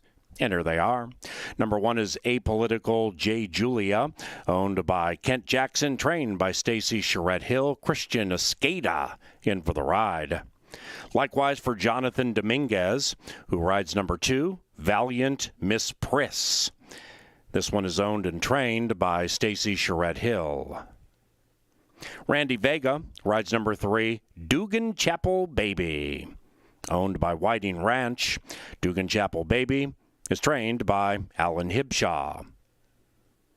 And Alan also trains the maiden, Check Her Out, that's number 4, owned by Mitch Milleron, the jockey, Kelsey Haar. Luis Valenzuela rides number 5, Apolitical Mogul. This one is owned by Tom Maher and trained by Jason Olmsted. Stephen Burns owns number 6, Javelina Cantina. Dean Fry trains, Nick Goodwin has the call. Gonzalo Gutierrez looks to go back-to-back in the stakes races and rides number 7, Modest Maven, for Butch and Stephanie Webb and trainer Jason Olmsted. Clint Crawford trains number 8, Apocalyptical Sis, for owner Bill T. Robbins, the jockey Cody Smith. Number 9 is Linder 16, looking to win this race for a 3rd consecutive time. Owned by Tom Maher and Richard Tobin, Jason Olmsted trains. Edwin Escobedo has the call. And the 10 is Tom Shekels' FDD Princess. Trained by Shauna Manriquez. Bonifacio Quitos is the rider. Those 10 go to the gate for the Grade 3 Canterbury Park Distaff Challenge. It's 4 minutes from now.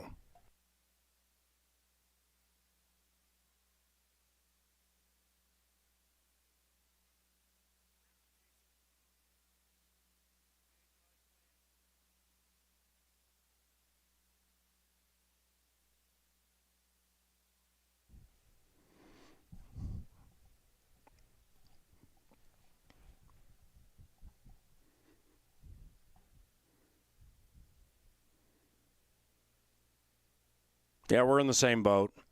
Yeah, the announcer got stuck today. Holy cow, with those long shots, put way too much money into the pick 5.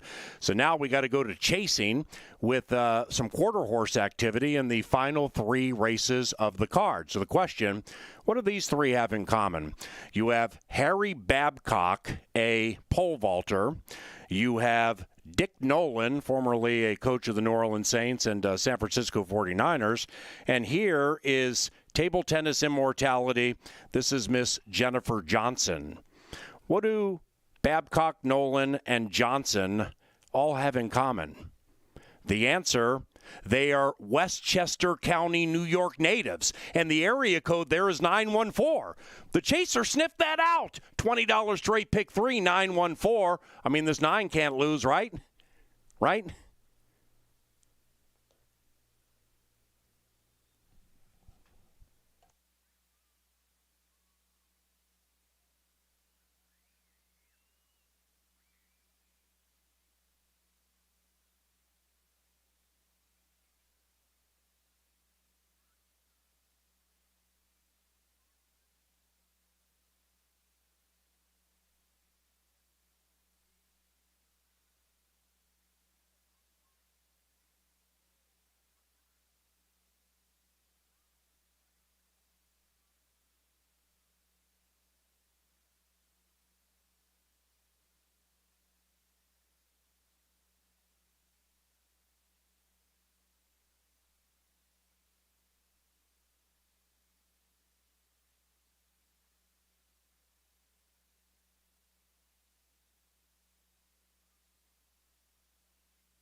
Fillies and Mares have reached the starting gate. They're loading for the 9th race. This is the Grade 3 Distaff Challenge. 6-5 favorite, Linder 16. Up to 4-1 with Apolitical J. Julia. That is the second choice in the win wagering. Linder 16, hoping to win this race for a 3rd consecutive year. 2016, the first year we ran it. Bye Bye Birdie prevailed. Casey Black trained. Stormy Smith won the inaugural Distaff Challenge.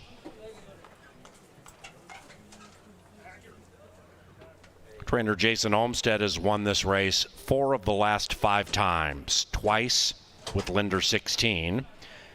JR Rockstar in 2017 for Don Webb, and Corona Springs in 2018 for Tom Shekel.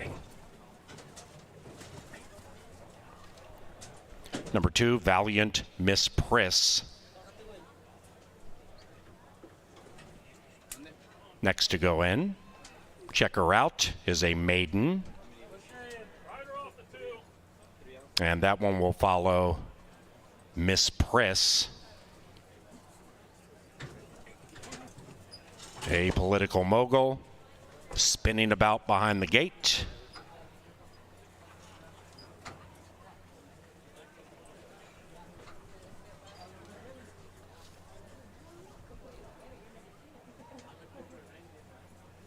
The sire Apolitical Jess, very well represented here with Linder 16. Apocalyptical Sis, Modest Maven, Apolitical Mogul, and Apolitical J. Julia. Here they come in the Grade 3 Distaff Challenge. And they're racing, and the rich mare Linder 16 came out like a superstar. In the center, Apolitical Mogul is firing. Down on the inside, Apolitical J. Julia, and after that it is Check Her Out. Linder 16 in a spine tingler, but of course she got the money. That's what she does.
Photo finish.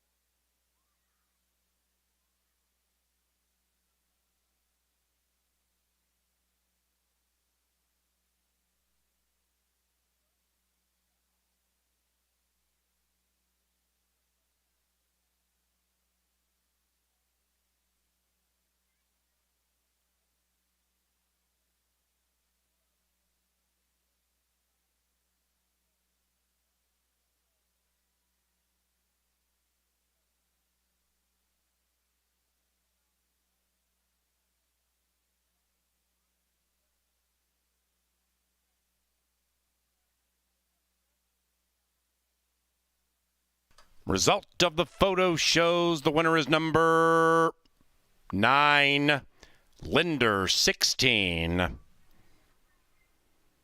One of the, if not the classiest quarter horse to run at Canterbury Park, with earnings approaching $800,000. 9-5-10-1. 19.56, the fastest final time in the truncated history of this Grade 3 quarter horse race.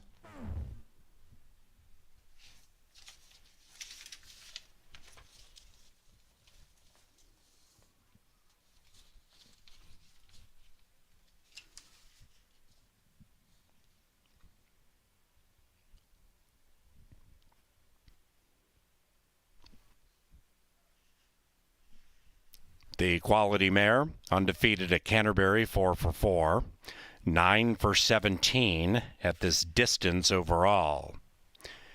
And she races for the second time in 2022 after a jaunt in Southern California at Los Alamitos, where she ran second in a Grade 1 quarter horse stakes race.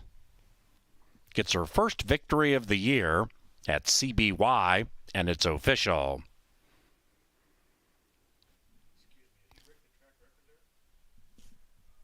Linder 16 is in the winner's enclosure with Edwin Escobedo.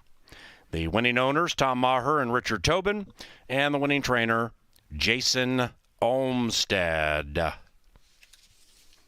Linder 16 is a 6-year-old sorrel mare by Apolitical Jess from the Corona Cartel mare, Tiny's Corona Queen, bred in Oklahoma by James and Marilyn Helzer. That final time of 19.56 is a new track record for the distance. 0.2 better than Send Me This Wagon who established a 19.58 in 2014. We welcome Miss Amber Carlisle back to the winner's enclosure. Amber, our quarter horse secretary and assistant racing secretary, is making the trophy presentation to the connections of Linder 16. Carlisle.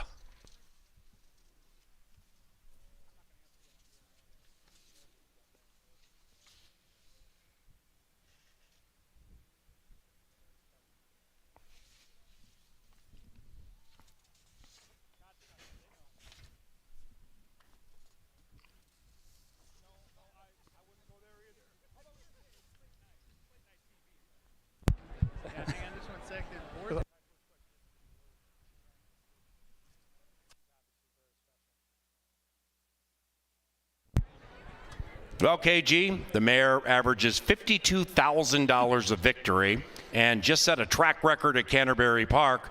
She's Linder 16, and KG is with the winning trainer. Yeah, she's like a fine wine. She seems to get better with age. She comes off the bench and does it again. And Jason, I know you've trained a lot of really good horses. Where does this one rank? Her and He's Relentless are by far at the top. And this is a horse that she's getting a little older, right? And you're facing a deep field. Your barnmate ran a huge race. How is she able to kind of come out here and overcome the fact that there's no prep? She hasn't raced in a few months, and she is getting older and still stay this sharp. She ran a huge race in California at the beginning of the year, and we took her home and flushed embryos on her. So I gave her a good 45 days off after that, and we entered her, both of them mares, a couple of times trying to get a race in them, never could, so I brought them out here and worked them together, and we let them rip, and it got the race experience out of them, but they're class. I mean, these two mares, they haven't made what they made by accident. Well, and you're also class as well. You and your wife tomorrow night go into the Canterbury Park Hall of Fame. What does this week mean to you? Shit, it's special. I mean, we've raised two kids here. Me and Amber have been here from day one when we started training together, and to get recognized like this here is, I mean, gives me goosebumps. We're pretty lucky to have you and the class you bring. Congrats on running 1-2 in this big stakes race. Thank you. How about a round of applause for Jason Olmstead and the classy mare, Linder. Does it again, 3 for 3, now 4 for 4, and 3 times in a row in this race.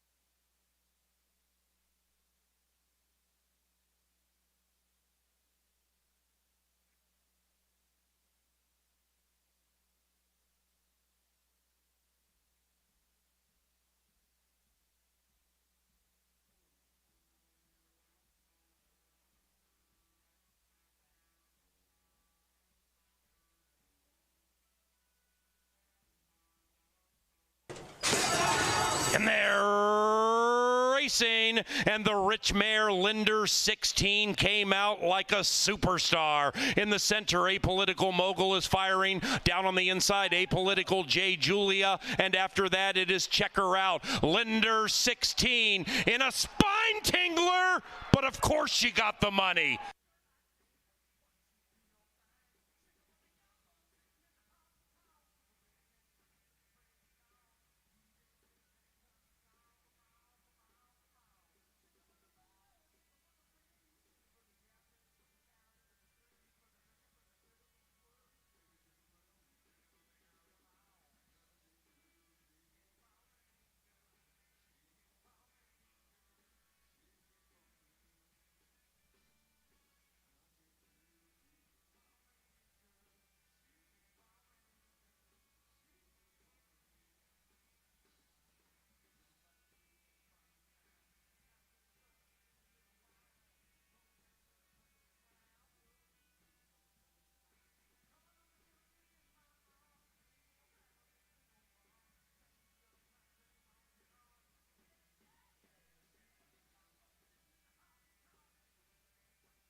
All righty, let's continue the stakes racing activity. And here is another grade 3 for you. We're 13 minutes from post time. It's the Bank of America Canterbury Park Championship. Danger is favored. Let's handicap the race, and here's KG. Thank you, PA. Yeah, this is a real exciting time for us when you get the class that we're going to get in this race, specifically the one horse that you referenced, Danger, the reigning quarter horse world champion horse. That is rare air, and we're happy to have this horse here, and what a beautiful horse this is. Banked well over $1 million. You don't see that every day here in Shakopee, and just exits grade 1 race after grade 1 race. So oozes class, and just really exciting tonight to have so many stars come out to play with all these great stakes races here in Shakopee. So let's see what the champ looks like. Oh yeah, looking like a classy individual indeed. Parading around that paddock like a big dog, absolutely.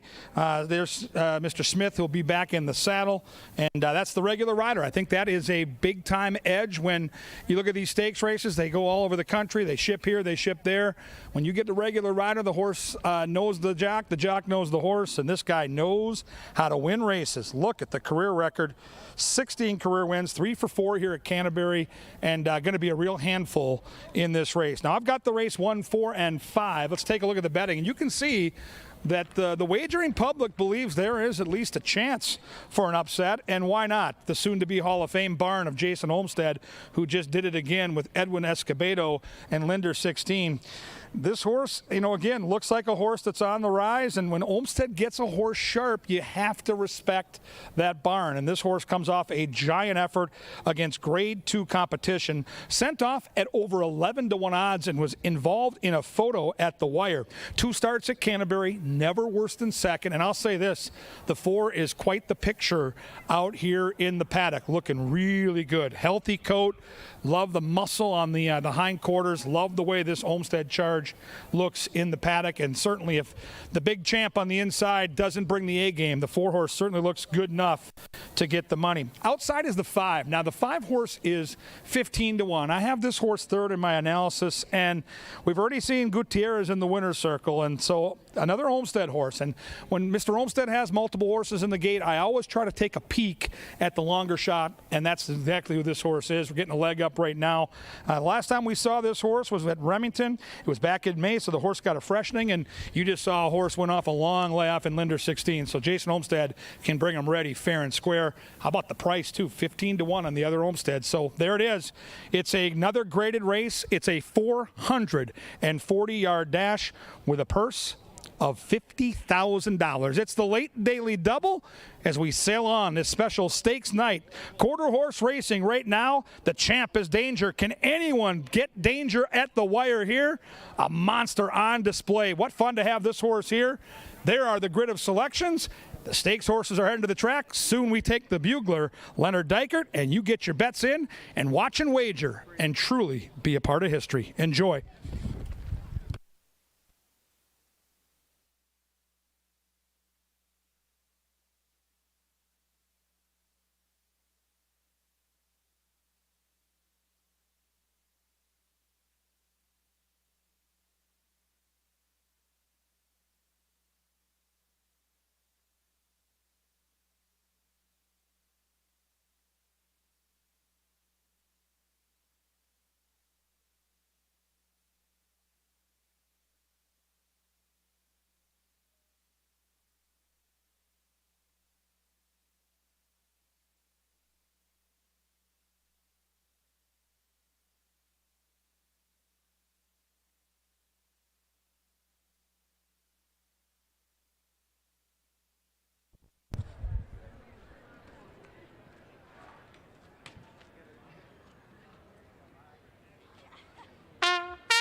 Well, that was beautiful, Mr. Dykert. Thank you for that. And here they come for the Bank of America Canterbury Park Championship Challenge, a Grade 3 quarter horse race, and here they are.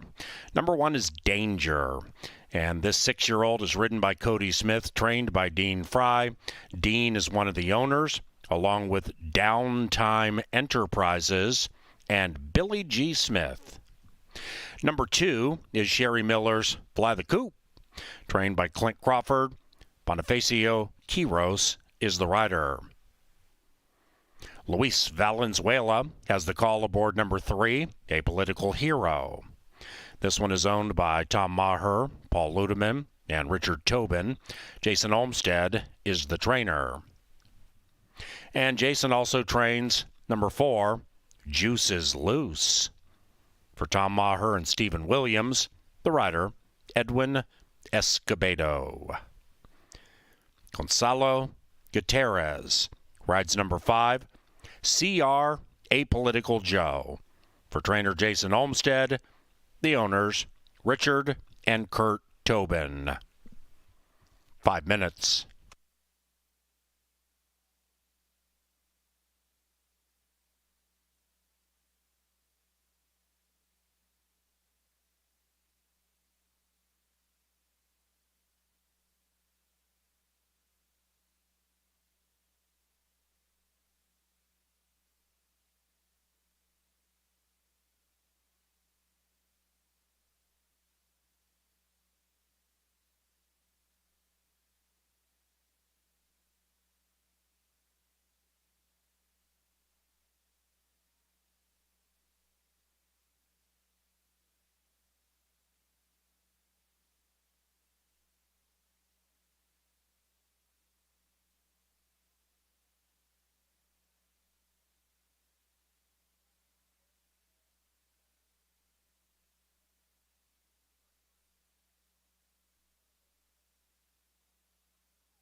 awaiting the field to go into the gate for the second grade 3 of the night, and your 1-9 favorite is Danger on the inside.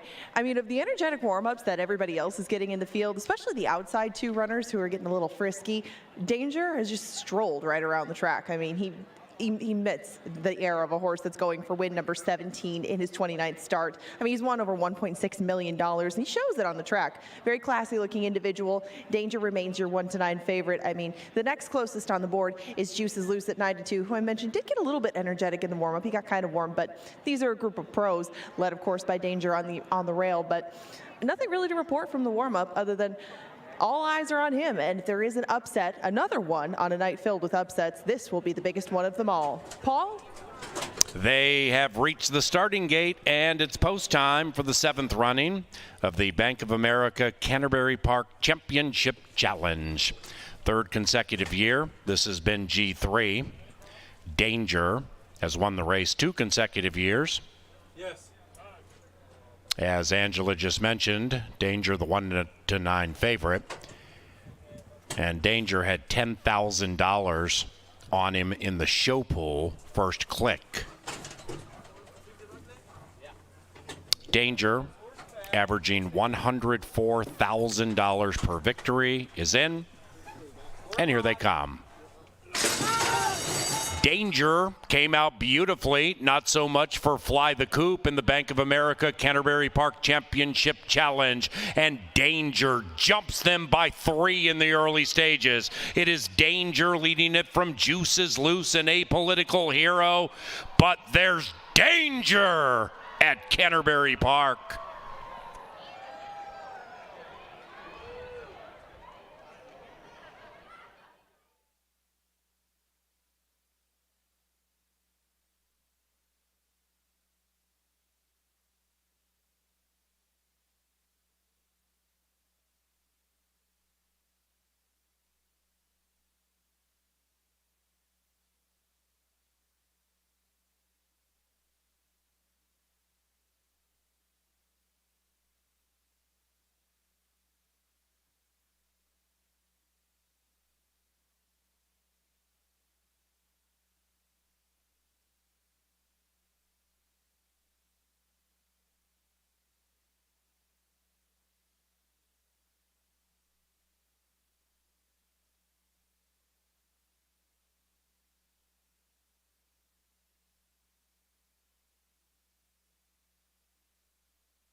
Number 1, Danger. First, it is 1:4:35. The final time of 21.07 is a new Canterbury Park track record for the distance, breaking the record set by Jess A. Runner in 2011. So a decade-plus track record falls, and falls to the classy Danger.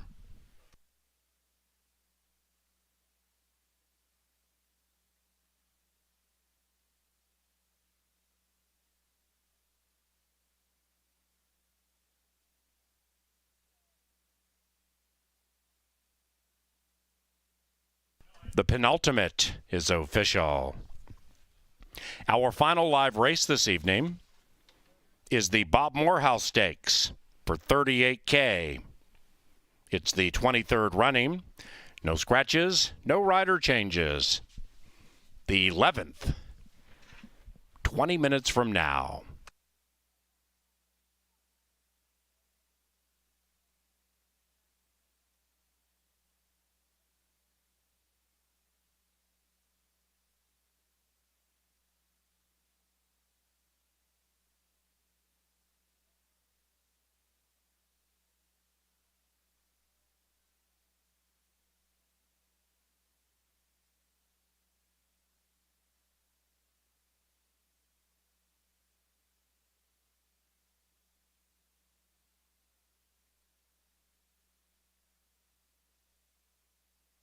We thank Turtles Bar and Grill for 2022 sponsorship.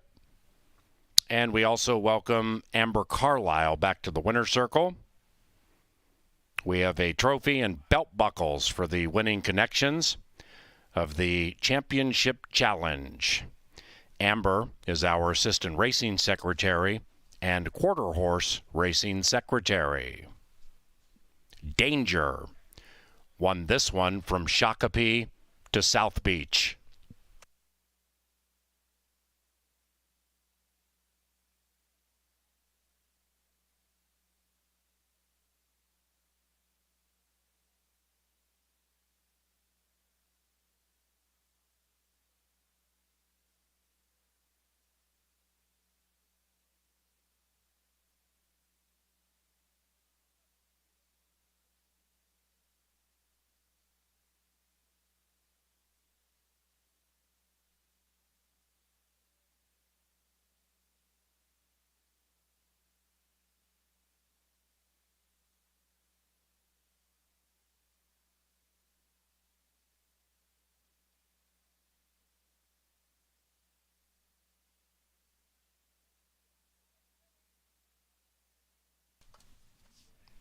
Into the winner's enclosure, the Bank of America Canterbury Park Championship Challenge champion, he is Danger.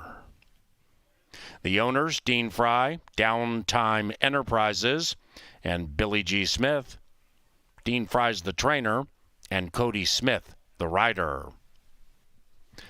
The millionaire, Danger, is a 6-year-old brown gelding by FDD Dynasty out of She's Jess Toxic. Bred in Oklahoma by the winning trainer and co-owner, Dean Fry, with the old triple play.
Danger's regular partner, Cody Smith, is with a member of the STEAM team, Angela Herman.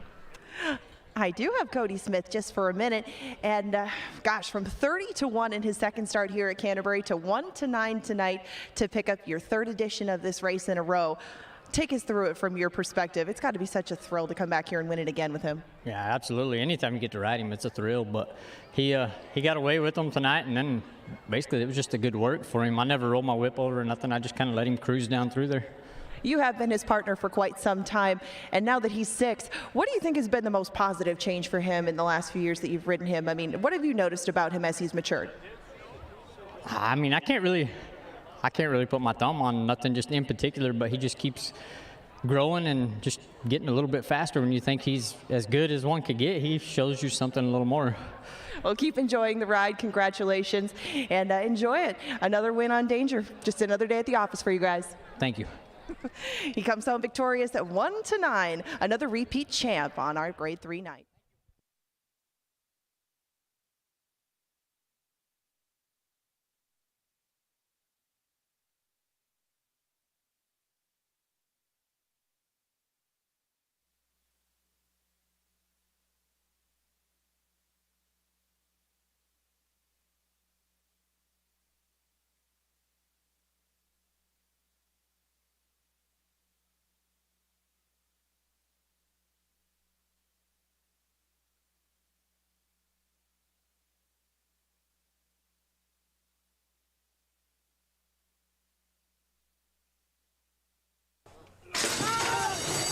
Danger came out beautifully, not so much for Fly the Coop in the Bank of America Canterbury Park Championship Challenge, and Danger jumps them by 3 in the early stages. It is Danger leading it from Juices Loose and Apolitical Hero, but there's danger at Canterbury Park.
Welcome back to the Dark Star Press Box. A couple of members of the Steam team are in the paddock ready to handicap our final live race and our final of 4 consecutive stakes races. This is the 23rd running of the Bob Morehouse Stakes. And Dickie Bob is even money, and Dickie Bob always is a handful when running at Canterbury Park. We can go all the way back to this race. 2018 on Festival of Champions Day, Dickie Bob is now age 7 in 2022. So a younger, spry Dickie Bob was putting 5 on quarter horses and just continues winning. Trained by Jason Olmstead, Edwin Escobedo in the irons for Bruce Lunderborg, and Dickie Bob currently is even money. Stablemate Jess Rocketman is 4.5 to 1, and that's a neat little rivalry, not only on the racetrack but in the shed row between those two. And let's handicap this 6-pack. We're about 10 minutes to post time for the Bob Morehouse, and here is Dickie Bob, and in the paddock we have Angela Herman and Kevin Gorg. Yes, we certainly have one more stakes race to go, Angela. And, Jay Litson made a great point up in the press box after watching that blur that was Danger in race 10. is that the richest horse to ever start a race at Canterbury? When that horse got in the gate, he's just short of $1.7 million earned. I'm going back to the Downs days in the mid-'80s when D. Wayne Lucas and Mike Smith and all those glorious names in thoroughbred racing were out here. But that horse is maybe the richest horse to ever step foot on this racetrack, and now in 5 starts, 4 career wins, and maybe I've never seen a quarter horse win that easy. He's definitely one of the fleetest of foot. The big brown blur that is Danger comes home again at 1-9. Congratulations, Team Fry and Cody Smith. I mean, that horse is so impressive. Even a little stutter step at the start does not matter. Blew that field away. And now we come to Minnesota Breds, a very fitting way to end the night with a couple of brothers that Paul just mentioned, Dickie Bob and Jess Rocketman. You wonder at what point the baton gets passed from the elder generation to the younger. It went from Dickie Bob's older brother to Dickie Bob. Maybe eventually it does get to Jess Rocketman. I think for tonight, Dickie Bob is arriving in sharp enough form where he's going to be too much maybe at this point, but you never know. At some point down the road, Jess Rocketman is very good, but he still has some room to improve too. How far apart do you think that these two should be separated on the board, I guess? I don't think too far. In fact, I have the race 4-5-3, and I think the 5 absolutely deserves the respect that you're giving the horse. And, you know, you think about it, Dickie Bob last ran 2 weeks ago in Iowa, and that's, even though it's quarter horse racing, we're not talking about a route race with thoroughbreds where the travel and the length of the race and fatigue are a factor, but that's still a quick turnaround. And you mentioned how sharp he was. We watched that race and cheered for our Canterbury provincial steam, but you know, it's just so hard when you see a horse that loves this track, that loves to win and loves to run. That's what makes some of these great stories so special here at the track. Yeah. This is a horse that just loves his job. Likes his job just like we do. Yeah, absolutely. And Dickie Bob proves it. I mean, even going shorter races now too, going 110, 250, 300, 350, it doesn't matter. You have to invent ways to beat him, especially at Canterbury. He's just had a really good season, 3 for 4 thus far. And Dickie Bob right now is, I guess, a fair even money. I thought he'd be lower than that. He probably will be by the time he gets to the gate. You have Co 7-2 shots. We touched on just Rocketman, but what about Relentless Babe too? Is inside. I took Relentless Babe second. You know, she's held her own against stakes competition in the past. Dickie Bob is a very difficult one, but Relentless Babe can probably hold her own again tonight too. I mean, I wouldn't be surprised if she drifts up to maybe 5-6-1. So if you're looking for some kind of value, she would be able to provide it, I think. Yeah, and she consistently pops out of the gate, and here come the horses right on cue. And you mentioned this good-looking filly, this 3. I mean, she does pop out there, and you know that's really half the battle in these races. And if you're Danger last race, you can maybe stutter step and still cruise to a 3 or 4 length win. But this race, to me, on paper looks a lot tighter, where it's probably going to come down to a half length or less at the wire, and all of a sudden the stablemate Relentless Babe gets the jump on him and has the lead. Then things are different. But you know, as I see Dickie Bob come out here, we've seen this horse run so many times. We love watching this horse via the simulcast when he's not here, and I just love horses like this that keep coming back, you know, and keep winning. Linder 16 did it earlier, and you're seeing another horse just exude class out here in the walking ring. Look at the arch neck, look at the flesh. I mean, this horse really, as you mentioned, probably feeling pretty good right about now. And again, 7 years old. What can you say? This is a very classy horse. Yeah, he looks very good down here in the paddock. His brother's a little more excited right behind him, just Rocketman, but maybe that's just him. He's a little bit younger. The Minnesota Moon makes a good impression down here, too. This horse actually got loose earlier in the season and was very ready to run that day. I mean, absolutely blitzed around the track, but came back to win after that time. And if you're looking for one on the incline that, again, has some room to improve, the Minnesota Moon might fit the bill for you, as he seems to be improving with age as well, draws the outside. And right now, he's at about 5-1.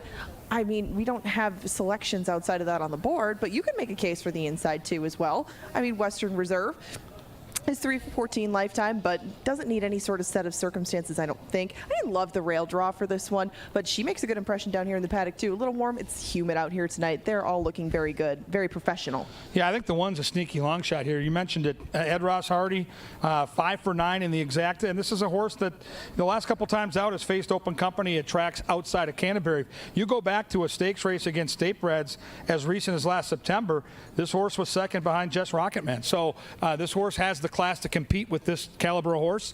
After facing open company, stranger things have happened. But Ange and I are both on the 4. Dickie Bob is looking the part of another very tough favorite to get around. 350 yards. It's the Bob Morehouse, a stakes race at Canterbury to close out the show for $35,000. This should be a humdinger. close the show right now, so you head to the windows, you get your bets, and then get on that grandstand apron, watch these horses come thundering down that stretch. We'll take the day off tomorrow. We'll come back Saturday and Sunday before we shut her down for 10 days for Twin Cities Summer Jam. And by the way, Saturday, pick 5 carryover, stakes races, full fields. It is going to be a buffet of betting options. Right now, though, your best betting option is the Bob Morehouse. See if you can beat Vicky Bob or join us and crush together. Good luck.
The only thing more impressive than Linder 16 in danger this evening, our bugler Lynn Diker.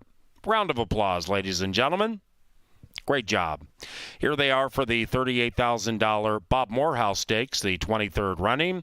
And number 1 is Western Reserve. This mare's mother won this race in 2013. The rider, Bonifacio Quitos, trainer Ed Ross Hardy, for Bob and Julie Peterson. Mark Wilson owns number 2, My Owner's Broke. Mr. Wilson also trains, and Nick Goodwin rides My Owner's Broke. Number 3 is Relentless Babe and Cody Smith for owner Tom Maher and trainer Jason Olmstead. Bruce Lunderborg owns the 3-time champion in this race, Dickie Bob.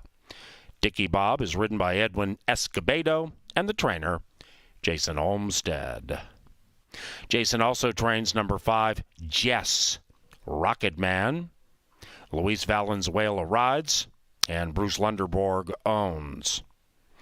Paul Ludeman and Summer Run Inc. start the Minnesota Moon. Trained by Jason Olmstead, the Minnesota Moon is ridden by Gonzalo Gutierrez. Those 6 go to the gate for the Bob Morehouse Stakes, and they take off about 3 minutes from now. We welcome Miss Bobby Morehouse back to Canterbury Park. Bobby is the daughter of the late Bob Morehouse, and Bob is a Canterbury Park Hall of Fame member. He was a key figure in Minnesota quarter horse racing. Bob, in fact, bred some of the best quarter horses ever to run at Canterbury Downs or Park, including the Hall of Famer Cash Caravan.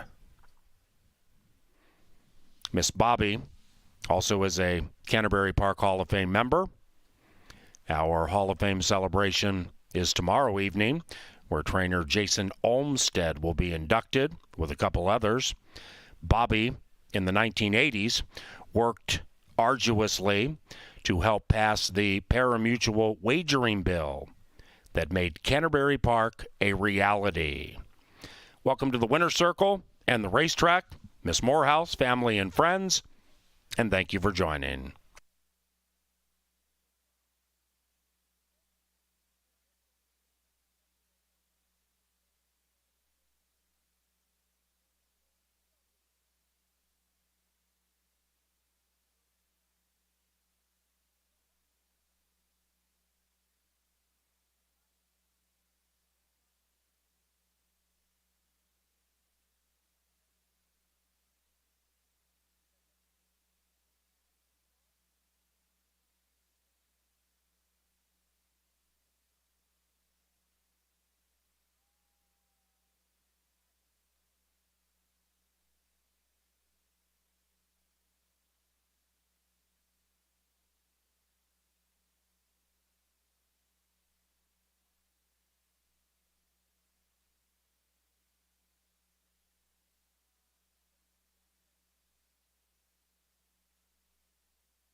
It's post time for the Bob Morehouse Memorial Stakes.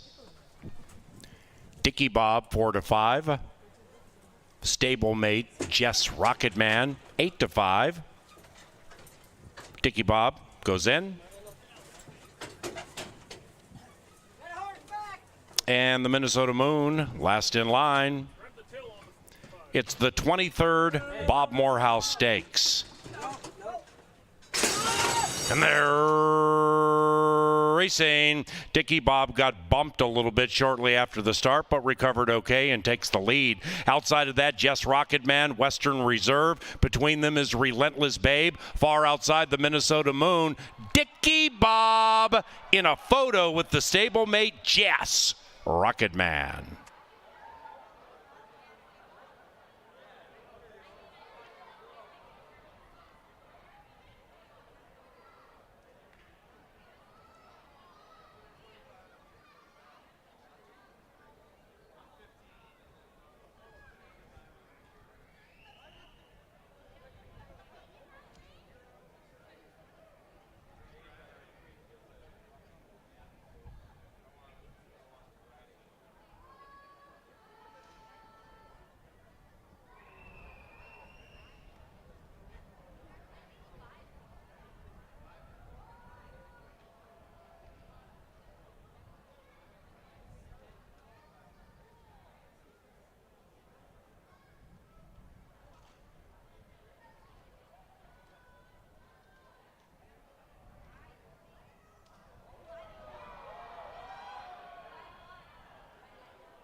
We have an answer.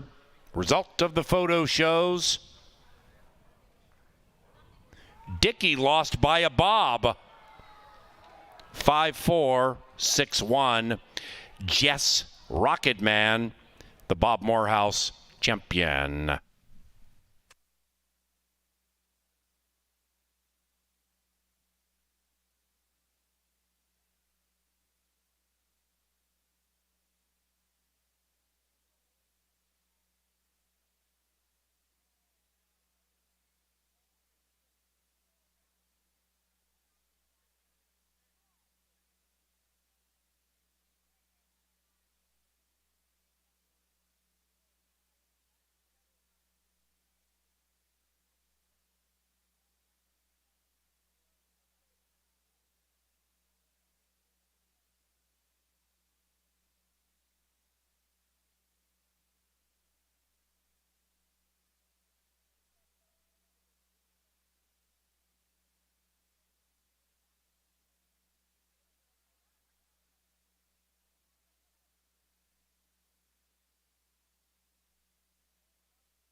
And the winner's enclosure, after scoring the Bob Morehouse, the third stakes victory of this young man's career, it is Jess Rocketman and LAV, Luis Valenzuela. The winning owner, Bruce Lunderborg, and the winning trainer, Jason Olmstead. Jess Rocketman is a 4-year-old brown gelding by Apolitical Jess out of Paint or More, bred in Minnesota by Bruce Lunderborg. The 11th is official.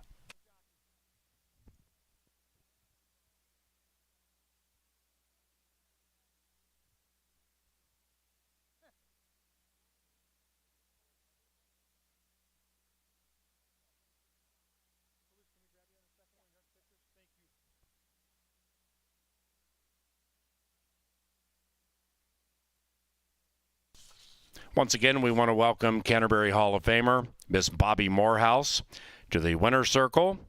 Miss Bobby has the trophy presentation to the winners of the Bob Morehouse.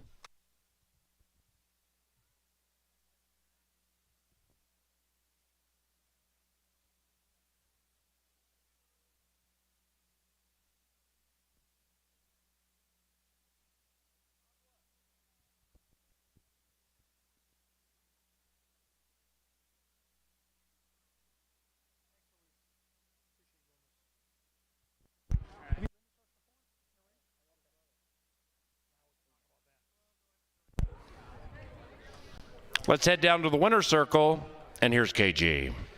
Such a versatile jockey next to me, can ride thoroughbreds, quarter horses with so much success. Congrats on the win. You'd never ridden this horse in a race. You'd ridden his brother. What was the experience like warming up? He was feeling good. I was pretty excited to ride him. I didn't know if I was going to be able to outrun the brother or not. I won a couple on the brother. He's pretty quick. It's pretty game, but the younger brother did it today. Pretty ironic that the race comes down to a nose on the wire between two brothers, and you guys got to know each other right out of the gate. Little bump and grind early. Yeah, it was racing since the start. You know, they're runners and it's racehorse, you know, horse racing. You've got to be so versatile. You're out here all day, all night, you're riding thoroughbreds, then you transform into a quarter horse jockey. What are some of the subtle differences when you're in the starting gate on a horse like this compared to maybe a route race in a thoroughbred race? Learning how to put your hands down and relax on some of them. I just had to flick the switch, and that's how it goes from there. Well, you're doing a heck of a job. Congratulations on a big stakes win. Fun to see you get up on the wire. All right, thank you. Appreciate it. El Val, Luis Valenzuela, and the Bob Morehouse brothers duel to the wire, and a smiled upset is on. Jess Rocketman. Great job, KG. Racing at Canterbury resumes Saturday, 5 o'clock. We have a Pick 5 carryover of $58,000. If you're leaving the racetrack, please drive safely.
Racing. Dickie Bob got bumped a little bit shortly after the start, but recovered okay and takes the lead. Outside of that, Jess Rocketman, Western Reserve. Between them is Relentless Babe. Far outside, the Minnesota Moon. Dickie Bob in a photo with the stablemate Jess Rocketman.